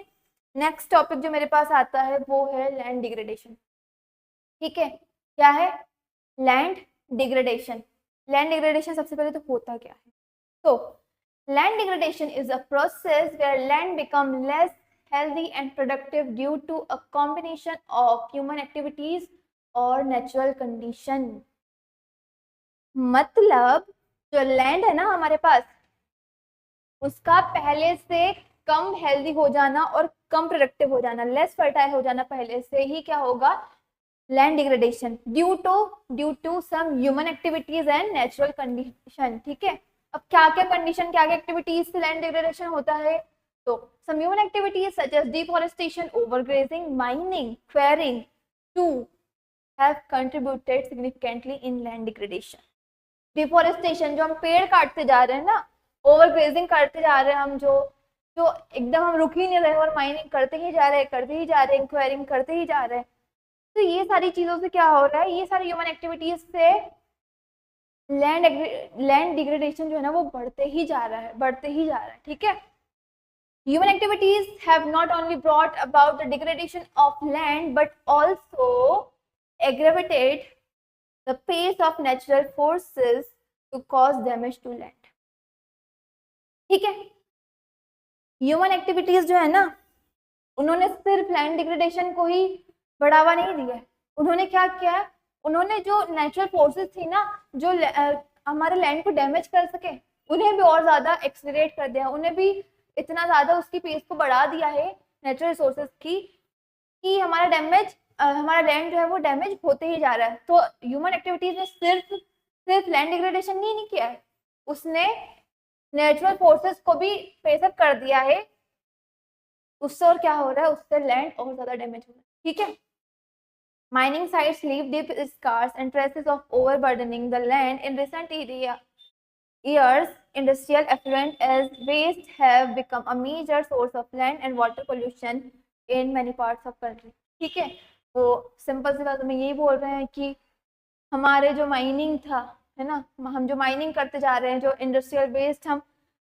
रिलीज करते जा रहे हैं, ये सारी चीजें ना लैंड को डिग्रेड कर रही है। ये बहुत बड़ा रीजन है लैंड को डिग्रेड करने के लिए। हमारी जो ह्यूमन एक्टिविटीज अगर हम कम नहीं करते, है ना, जो ये सारी एक्टिविटीज अगर हम इन्हें कम नहीं करते हैं तो लैंड डिग्रेड होता ही जाएगा। ठीक है, तो हमें इन सारी चीजों को है ना कम कर देना चाहिए, ताकि हमारा जो लैंड डिग्रेडेशन है वो कम हो पहले से। ठीक है, ठीक है, अभी तक मैंने क्या देखा कि लैंड डिग्रेडेशन कैसे हो रहे हैं, क्या क्या कॉजेज है।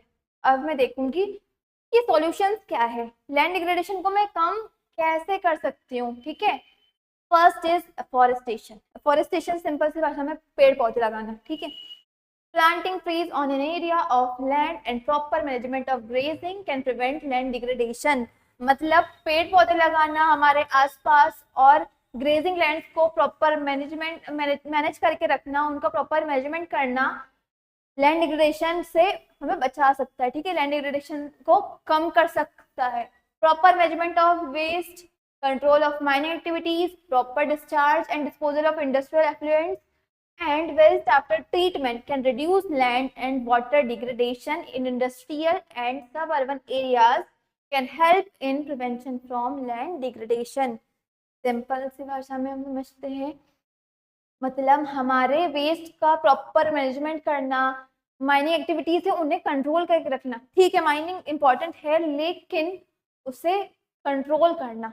ठीक है, प्रॉपर जो disposal, proper discharge and disposal of industries effluent, मतलब जो भी वेस्ट निकलता है ना, जो भी वाटर पोल्यूशन होता है हमारी लैंड में, उसे मैनेज करना। मतलब अगर कुछ भी इंडस्ट्री से वेस्ट निकल रहा है तो उसका प्रॉपर डिस्पोजल करना, उसे प्रॉपर डिस्चार्ज करना। ठीक है, उसके बाद इंडस्ट्रियल सब urban areas can help in prevention from land area. यही है, अगर हम ठीक तरीके से हमारा जो डिस्चार्ज है, डिस्पोजल है, उसे सही तरीके से अगर हम करें तो हमारा लैंड डिग्रेडेशन होने से बच जाएगा। ठीक है, planting of shelter belt of plants, control over grazing, stabilization of sand dunes by growing thorny bushes are some of the methods to check land degradation in arid areas। ठीक है, क्या हो रहा है, शेल्टर बेल्ट्स क्या होता है, shelter belts मतलब ये दिख रहा है ना, हाँ, ये जो लैंड है, पीस ऑफ लैंड है, इसमें मैं यहाँ पे क्रॉप उगा रही हूँ, यहाँ पर बीच में मैं क्या करूंगी, एक ट्रीज के लाइन बना दूंगी, फिर उसके बाद लैंड, उसके बाद फिर यहाँ पे मेरी क्रॉप, फिर उसके बाद ऑफ लाइन ऑफ ट्रीज। ठीक है ना, तो यहाँ इससे क्या होगा, इससे ना जो विंड का जो फ्लो है वो रिड्यूस होगा, ठीक है, ओवर विंड जो होगा ना उसका रिड्यूस होगा। उसके बाद कंट्रोल ओवर ग्रेसिंग को कंट्रोल करना, सैंड ड्यून्स को स्टेबलाइज करना, कैसे, थॉर्नी बुशेस लगा के, कैक्टस वगैरह जो है उसे लगा के हम हेल्प कर सकते हैं लैंड डिग्रेडेशन को कम करने में, ठीक है, कहाँ पर, एरिड एरियाज में। उसके बाद मेरे पास नेक्स्ट टॉपिक जो आता है वो है सॉइल एज अ रिसोर्स, ठीक है, सॉइल एज अ रिसोर्स। सबसे पहले तो सॉइल होता क्या है, soil is the uppermost layer of, और वो I can say topmost layer of land is known as soil, ठीक है। Soil is the most important renewable natural resources, ठीक है, सॉइल जो है ना वो रीन्यूएबल रिसोर्स है, ठीक है, इमिडिएटली तो नहीं लेकिन हाँ थोड़े पीरियड ऑफ टाइम में बन सकती है। It is medium of plant growth and supports different types of living organism on the earth.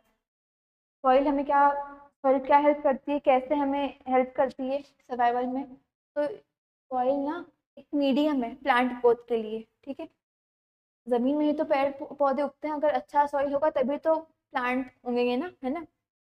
और डिफरेंट लिविंग ऑर्गेनिज्म, अलग अलग ऑर्गेनिज्म जो होते हैं, माइक्रो ऑर्गेनिज्म होते हैं या हमारे एनिमल्स हो गए, उनकी लाइफ को सपोर्ट करता है हमारे अर्थ पे, ठीक है। It takes million of year to form soil up to few centimeter in depth. यहाँ पर मेरा स्टेटमेंट गलत होता है,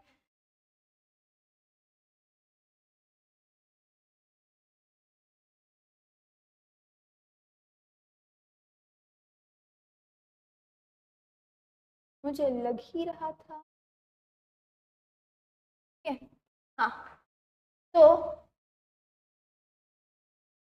सॉइल ना नॉन रिन्यूएबल रिसोर्स, ठीक है, नॉन रिन्यूएबल है, मतलब कुछ ही सेंटीमीटर बनने में ना मिलियंस ऑफ ईयर लग जाते हैं सॉइल को, ठीक है।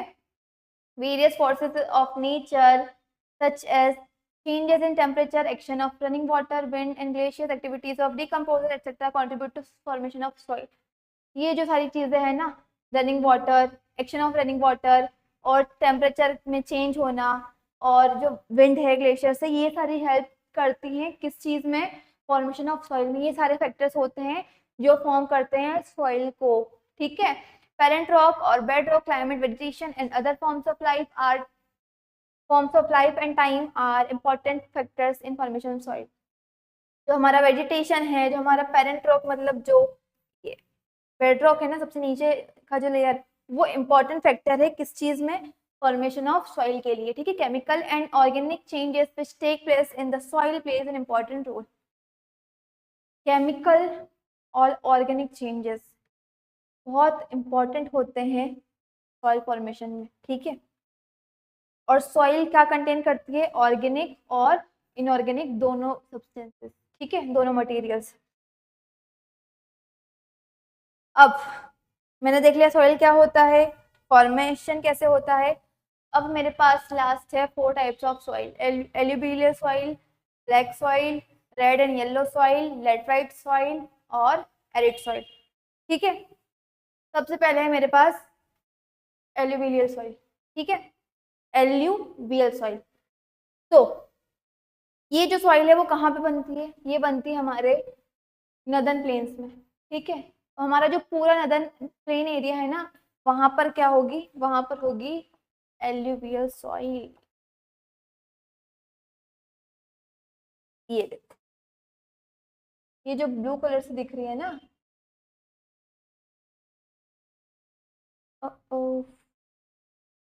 हाँ, ये नदर्न, तो ये पूरा एरिया जो कवर है ये किससे होगा, ये होगा एल्यूवियल सॉइल।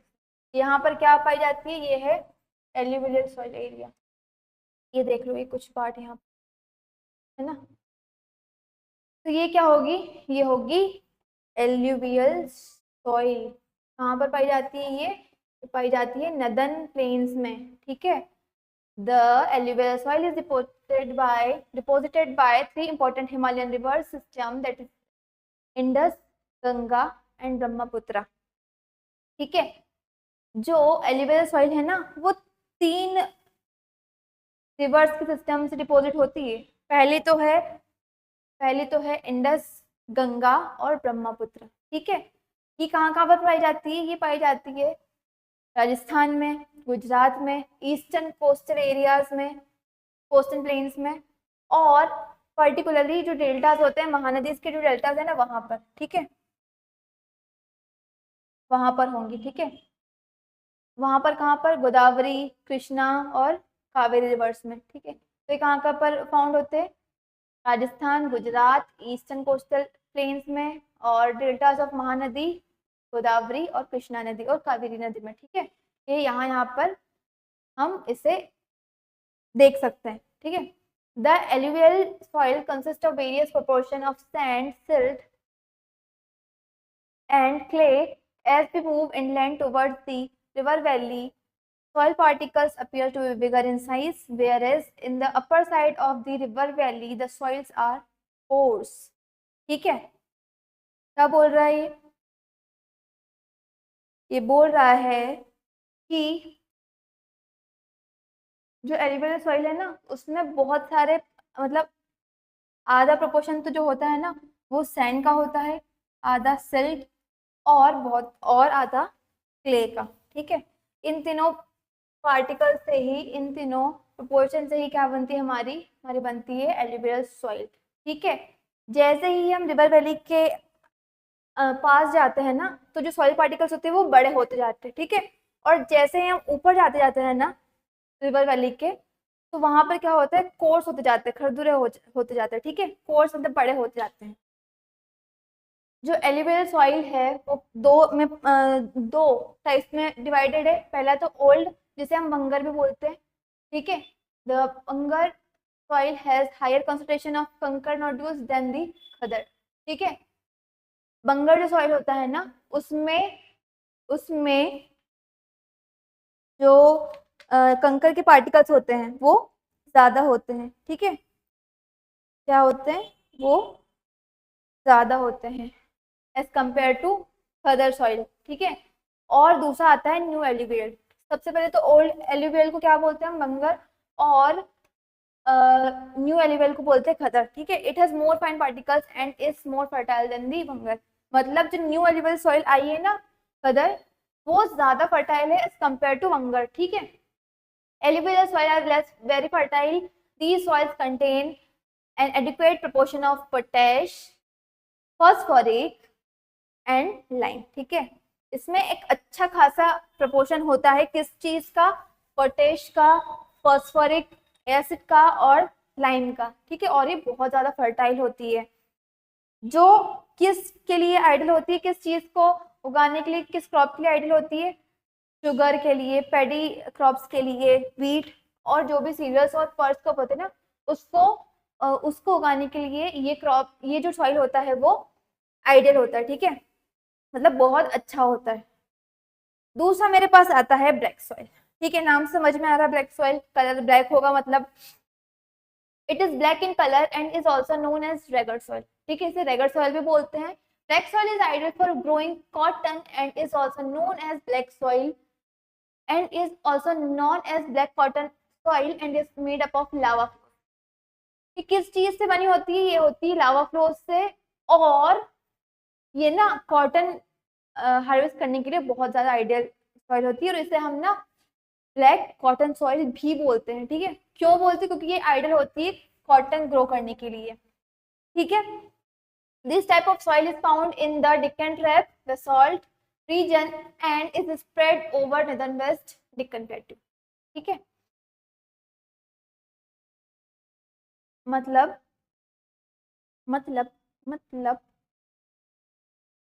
ये जो एरिया है, तो नॉर्दर्न वेस्ट एरिया है ना, ये नॉर्दर्न वेस्ट, ये जो पूरा एरिया है, यहाँ पर क्या होती है? ये होती है ब्लैक सॉइल। ठीक है, यहाँ पर पाई जाती है, और डिक्कन ट्रैप में। ठीक है, मतलब ये डिक्कन प्लेटू के नॉर्थ ईस्ट वेस्ट पार्ट में हम इसे ढूंढ सकते हैं।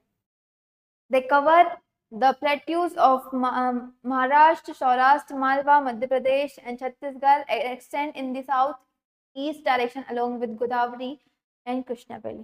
ठीक है, यहाँ जगह पे हम इसे देख सकते हैं कि ये एरिया जो है वो कवर करती है ये नदी। ठीक है, ये सॉइल। ठीक है, they are made up of clay material, बहुत क्लेई होती है, चिपचिपी जो होती है ना, बहुत क्लेई सॉइल मटेरियल से बनी होती है। दे रिटेन मॉइस्चर, इसमें अच्छा खासा मॉइस्चर होता है और रिच होती है किसमें, न्यूट्रिएंट्स में, सॉइल न्यूट्रिएंट्स में ये बहुत रिच होती है, जैसे कि कैल्शियम कार्बोनेट, मैग्नीशियम, पोटाश और लाइम जो है इसमें अच्छे खासा अमाउंट में होता है। ठीक है, they develop deep crack during hot weather, जब सूखा पड़ता है ना, जब हॉट वेदर होता है तो इनमें क्या होता है, इनमें क्रैक्स पड़ती है और ये बहुत ऐसे क्या होता है, क्रैक्स पड़ती है और ऊपर आ जाती है ये। ठीक है, अलग मतलब साफ साफ हमें क्रैक्स देख सकते हैं, इस तरीके से हो जाती है। But do get sticky when wet and difficult to work on, मतलब मैंने बोला ना क्ले मटेरियल से बनी होती है, तो जब सूखती तब तो एकदम पूरे क्रैक्स आ जाते हैं, साफ साफ हम क्रैक्स देख सकते हैं, लेकिन जब गीली होती है ना तो बहुत ज्यादा स्टिकी हो जाती है और बहुत मुश्किल हो जाता है इसके साथ काम करना। ठीक है, नेक्स्ट मेरे पास आता है रेड एंड येलो सॉइल। ठीक है, रेड एंड येलो सॉइल, फिर से नाम समझ में आ रहा है। पहले तो मैं देखूंगी ये कैसे डेवलप होती है। This type of soil develops on crystallization igneous rocks in areas of low rainfall, जब ईस्टर्न और सदर्न पार्ट डिक्कन प्लेट्यू के जहाँ पर कम रेनफॉल होती है ना, वहां पर एक क्रॉप डेवलप होती है due to crystallization igneous rocks. ठीक है, these soils develop a reddish color due to diffusion of iron in crystallization। तो देखो ये सॉइल रेड कब होती है, जब ये वेट होती है, जब ये सॉइल वेट होगी ना तब ये कौन से कलर में होगी, रेड कलर में। और जब ये sorry I am so sorry, जब ये ड्राई होगी ना तब ये होगी रेड कलर में, और जब ये हाइड्रेटेड फॉर्म में होगी तब ये होगी येलो कलर में। ठीक है, these soils develop reddish color, reddish colour क्यों इनके पास होता है, because of the diffusion of iron. ठीक है, और it looks yellow when it occurs in the hydrated form, hydrated form में जब होती है, जब गीली होती है ना तब ये हमें दिखती है येलो कलर में, और जब सूखी हुई होती है तब हमें दिखती है ये रेड कलर में। Found in parts of Orissa, Chhattisgarh, southern part of middle Ganga plains and along with piedmont zone of the western Ghat. Orissa, Chhattisgarh और सदर्न पास्ट, जो मिडिल गंगा प्लेन है ना उसके सदर्न पास्ट में, और उड़ीसा और छत्तीसगढ़ के पार्ट्स में हम इसे देख सकते हैं। ठीक है, देखते हैं मैप में।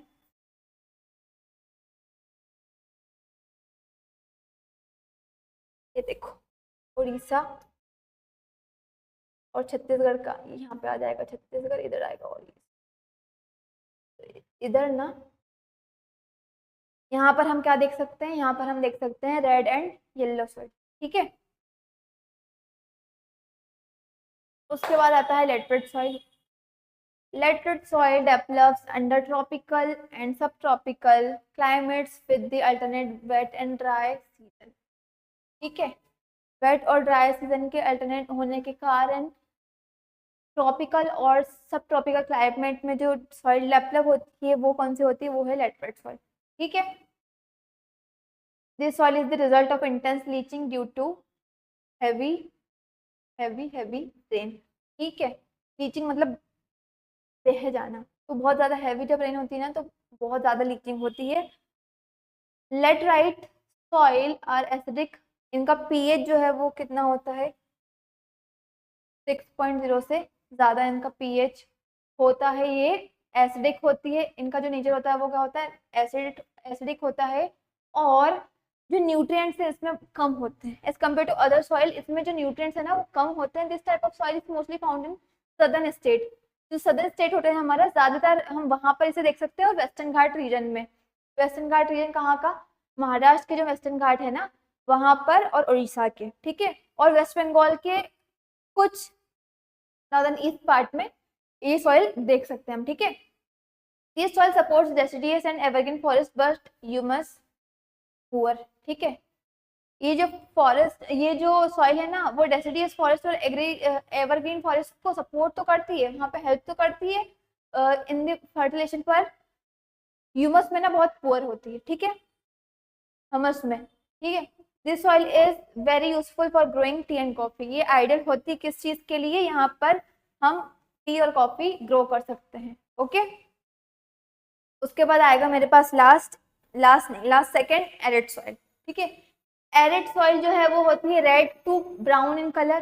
ठीक है, ये क्या होती है, red to brown in colour, और इसका जो टेक्सचर जो होता है ना वो रेतीला होता है, मतलब एक तरीके से ये रेत ही होती है, इसका जो टेक्सचर है वो रेतीला होता है, और सलाइन इन नेचर मतलब नमकीन होती है, इसका जो नेचर है ना वो कैसा नमकीन है, सलाइन है। ठीक है, और टेक्सचर जो है वो सैंडी है। In some area the salt content is very high and common salt is obtained by evaporating the water. मतलब कुछ एरियाज में तो जो सॉल्ट कंटेंट होता है ना इसका इतना ज्यादा हाई होता है कि हम हमारा जो सॉल्ट है ना वो ऑब्टेन कर सकते हैं इवेपोरेट करके वाटर को। ठीक है, इतना ज्यादा कंटेंट होता है सॉल्ट का कहीं कहीं पे। तो arid soil lakhs summers and moisture, इसमें ना मॉइस्चर भी नहीं होता है क्योंकि रेतली है, मॉइस्चर भी नहीं होता है और हमस हमस भी नहीं होता है। ठीक है, the lower horizon of the soil are occupied by kankar because the increasing calcium content. क्या होता है, ये है ना माउंटेन्स में होती है, तो इसका जो जब ये नीचे आता जाता है, जब कैल्शियम नीचे आता जाएगा ना, कैल्शियम कंटेंट नीचे जब आएगा तो जिसका जो लोअर हॉरिजन होता है वो बहुत ज्यादा उसमें कंकर होते हैं। ठीक है, किस चीज के कारण, इंक्रीज इन कैल्शियम कंटेंट। ठीक है, द कंकर layer formation in the bottom horizon, यहाँ का जो बॉटम हॉरिजॉन फॉर्म करता है कंकर लेयर, और infiltration of water, infiltration of water को रोक देता है। ये जो लेयर होता है कंकर लेयर, ये इनफिल्ट्रेशन ऑफ वाटर को रोक देता है। ठीक है, उसके बाद मेरे पास आएगा फॉरेस्ट सॉइल। फॉरेस्ट सॉइल जो है वो इसे हम माउंटेन सॉइल भी बोलते हैं। ठीक है, और फॉरेस्ट सॉइल है तो ज्यादातर ये क्या माउंटेन एरियाज में हमें मिलेगी, हिली एरियाज में ये मिलती है। इसका जो टेक्सचर होता है वो माउंटेन इन्वायरमेंट के बेसिस पर बनता है, मतलब इसका जो टेक्सचर है ना ये अकॉर्डिंग टू माउंटेन इन्वायरमेंट बनता है। ठीक है, they are loamy and silty on the valley side and coarse grained on the upper side. Loamy और सिल्टी होते हैं कहाँ पर, वैली साइड्स पे। ठीक है, जो वैली साइड्स आएगा, जो वैली के साइड्स होता है उसमें लोमी और सिल्टी होता है, और कोर्स होती है, बहुत कोर्स ग्रेन्ड होती है कहाँ पर, अपर स्लोप्स में। ठीक है, ये देखो तरीके से in the snow covered areas of the Himalayas these soils experience denudation and are acidic with low humus content. The soil is fertile on the terraces and alluvial fields. जो स्नो कवर्ड एरिया होता है वहाँ पे ये क्या होता है, less fertile होती है बिकॉज ऑफ द स्नो, और ज़्यादा एसिडिक हो जाती है। ठीक है, बिकॉज ऑफ द स्नो ये ज़्यादा एसिडिक हो जाती है, और स्नो कवर्ड होने के कारण ये लेस फर्टाइल होती है। ठीक है, और इसका जो ह्यूमस कंटेंट होता है वो बहुत लो होता है। ठीक है, लेकिन जब हम रिवर टेरेसेस पे करें बात, वहां पर ये जो सॉइल होती है वो ये बहुत फर्टाइल होती है। ठीक है, the soil found in the lower part of the valley particularly on the river terraces and, ये तो हमने देख ही लिया अभी कि जो एलिवेटेड फेंस होते हैं और रिवर टेरेसेस होते हैं वहां पर ये जो सॉइल है वो ज्यादा फर्टाइल होती है। ठीक है, अभी देख लिया हमने सारी सॉइल। लास्ट टॉपिक है मेरे पास soil erosion. Soil erosion is the washing of the upper layer of soil and this is a form of soil degradation. ठीक है, जब हमारे सॉइल का जो लैंड का जो अपर मोस्ट लेयर है सॉइल, जब वो वॉश ऑफ हो जाता है उसे हम क्या बोलते हैं, उसे हम बोलते हैं सॉइल इरोजन।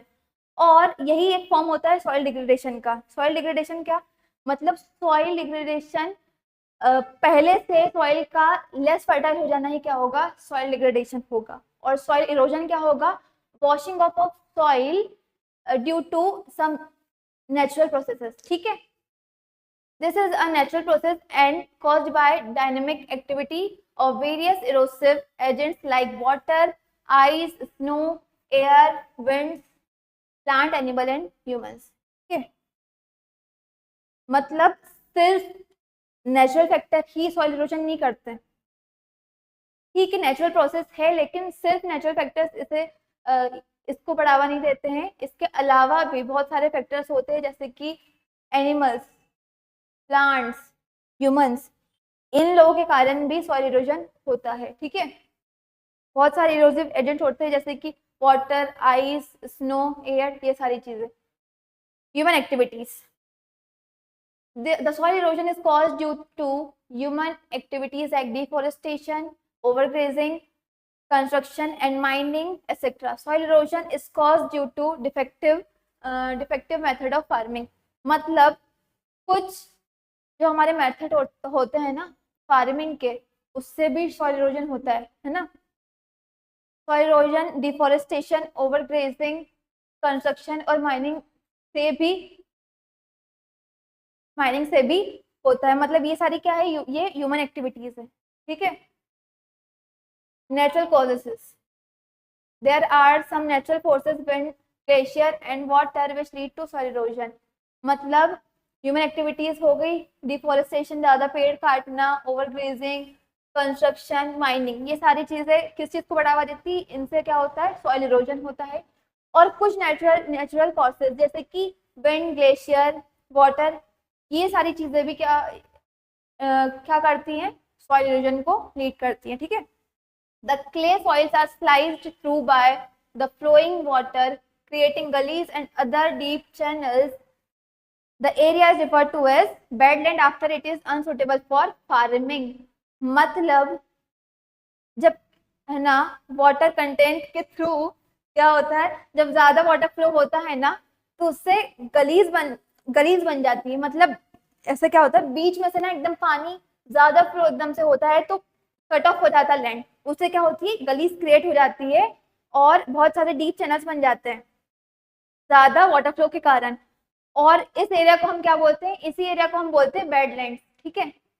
इस एरिया को हम बोलते हैं बेडलैंड क्योंकि ये ज्यादा फ्लो ऑफ वाटर के कारण जो गलीज क्रिएट हो जाती है ना और बाकी चैनल्स बन जाते हैं, इससे हमारा जो लैंड है वो अनसुटेबल हो जाता है फार्मिंग के लिए, ठीक है। उसके बाद मेरे पास आता है sheet erosion. Sheet erosion is the process of large scale topsoil eroding, streaming of water flowing down a slope in a sheet form।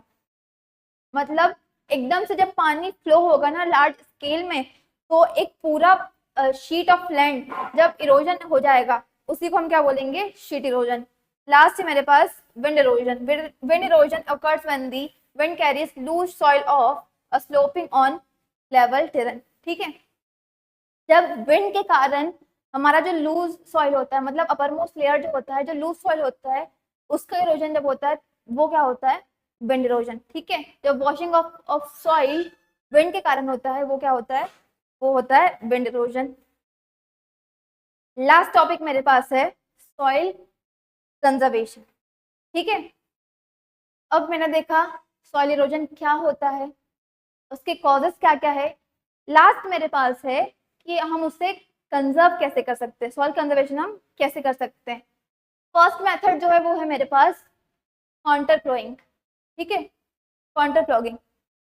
अब इसमें क्या होगा, इसमें ना मैं कॉन्टर लाइंस बना दूंगी, मतलब एक पीस ऑफ लैंड में जो मेरा फील्ड है उसमें मैं कॉन्टर लाइंस बना दूंगी और वहां पर क्रॉप्स ग्रो करूंगी। उससे क्या होगा, उससे जो बीच में जो स्पेस बचेगा ना उससे वाटर का जो फ्लो है वो कम हो जाएगा, ठीक है। जिससे क्या होगा, इरोजन नहीं होगा या इरोजन रिड्यूस हो जाएगा पहले से, ठीक है। दूसरा है मेरे पास टेरेस कल्टीवेशन। टेरेस कल्टीवेशन में क्या होता है, जो फॉर एग्जांपल एक एरिया है जो स्लोप के फॉर्म में, ठीक है, तो उसमें मैं क्या करूंगी, उसमें मैं स्टेप्स कट कर दूंगी। किस चीज के लिए, क्रॉप्स को ग्रो करने के लिए। तो जब मैं एक, ये देखो इस तरीके से, तो जब एक स्लोप होता है ना, स्लोप एरिया होता है, उसमें मैं जब स्टेप्स क्रिएट कर देती हूँ और उन स्टेप्स पे मैं जब क्रॉप्स ग्रो करती हूँ ना, वो होती है टेरेस कल्टीवेशन। अब यहाँ से क्या होगा, इससे क्या होगा, इससे जो वाटर फ्लो है वो एकदम से, मतलब वाटर एक्सेसिव फ्लो नहीं होगा और इससे इरोजन कम होगा, ठीक है। तीसरा जो मेरे पास है वो है स्ट्रिप क्रॉपिंग। अब स्ट्रिप क्रॉपिंग में क्या होगा, स्ट्रिप क्रॉपिंग में मैं लैंड को डिवाइड कर दूंगी ग्रिड्स में, ठीक है। अब लैंड को मैंने ग्रिड्स में डिवाइड कर दिया, उसके बाद में एक जो स्ट्रिप होगी मैं उसमें लगाऊंगी अपना जो भी क्रॉप है, डिजायर्ड क्रॉप वो, और जो बीच का जो एरिया है सेकेंड स्ट्रिप है उसमें मैं लगाऊंगी ग्रास, ठीक है। इससे क्या होगा, इससे वाटर का फ्लो कम होगा, विंड जो फोर्स है वो कम होगा और इससे इरोजन रिड्यूस होगा, ठीक है। उसके बाद मेरे पास लास्ट जो आता है मेथड वो है शेल्टर बेल्ट्स, ठीक है। अब शेल्टर बेल्ट्स में क्या होता है, इसमें मैं क्या करती हूँ, अपने जो फील्ड है, मेरा जो फील्ड है उसमें मैं क्रॉप ग्रो करूंगी और बीच में ना मैं रोज ऑफ ट्रीज लगा दूंगी, ठीक है। अब मैंने यहाँ पे फॉर एग्जाम्पल ये फोटो देखो, अब इसमें मैंने क्या किया, इसमें मैंने, ये मेरा क्रॉप है, अब बीच में मैंने क्या किया, ट्रीज ग्रो कर दिए। अब इससे क्या होगा, ये विंड फोर्स को कम करेगा, ठीक है। और यहाँ पर जो मेरी क्रॉप है वो सेफ रहेंगी और विंड इरोजन और यहाँ पे इरोजन भी जो है वो पहले से कम हो जाएगा, ठीक है ना। तो ये सारे ये जो मेथड्स है, ये 4 मेथड्स, कॉन्टर फ्लोइंग, टॉगिंग, स्ट्रिप क्रॉपिंग, टेरेस कल्टीवेशन और शेल्टर बेल्ट्स, ठीक है ना। ये चारों मुझे हेल्प करेंगे किस चीज में, इन दी सॉइल कंजर्वेशन में, ठीक है। तो यहीं पर मेरा चैप्टर एंड होता है। आई होप आपको सारी चीजें समझ में आई होंगी, सारी चीजें क्लियर होंगी। अगर कोई भी टॉपिक मुझसे छूटता है तो आप कमेंट सेक्शन में बता सकते हैं। Till then, thank you everyone.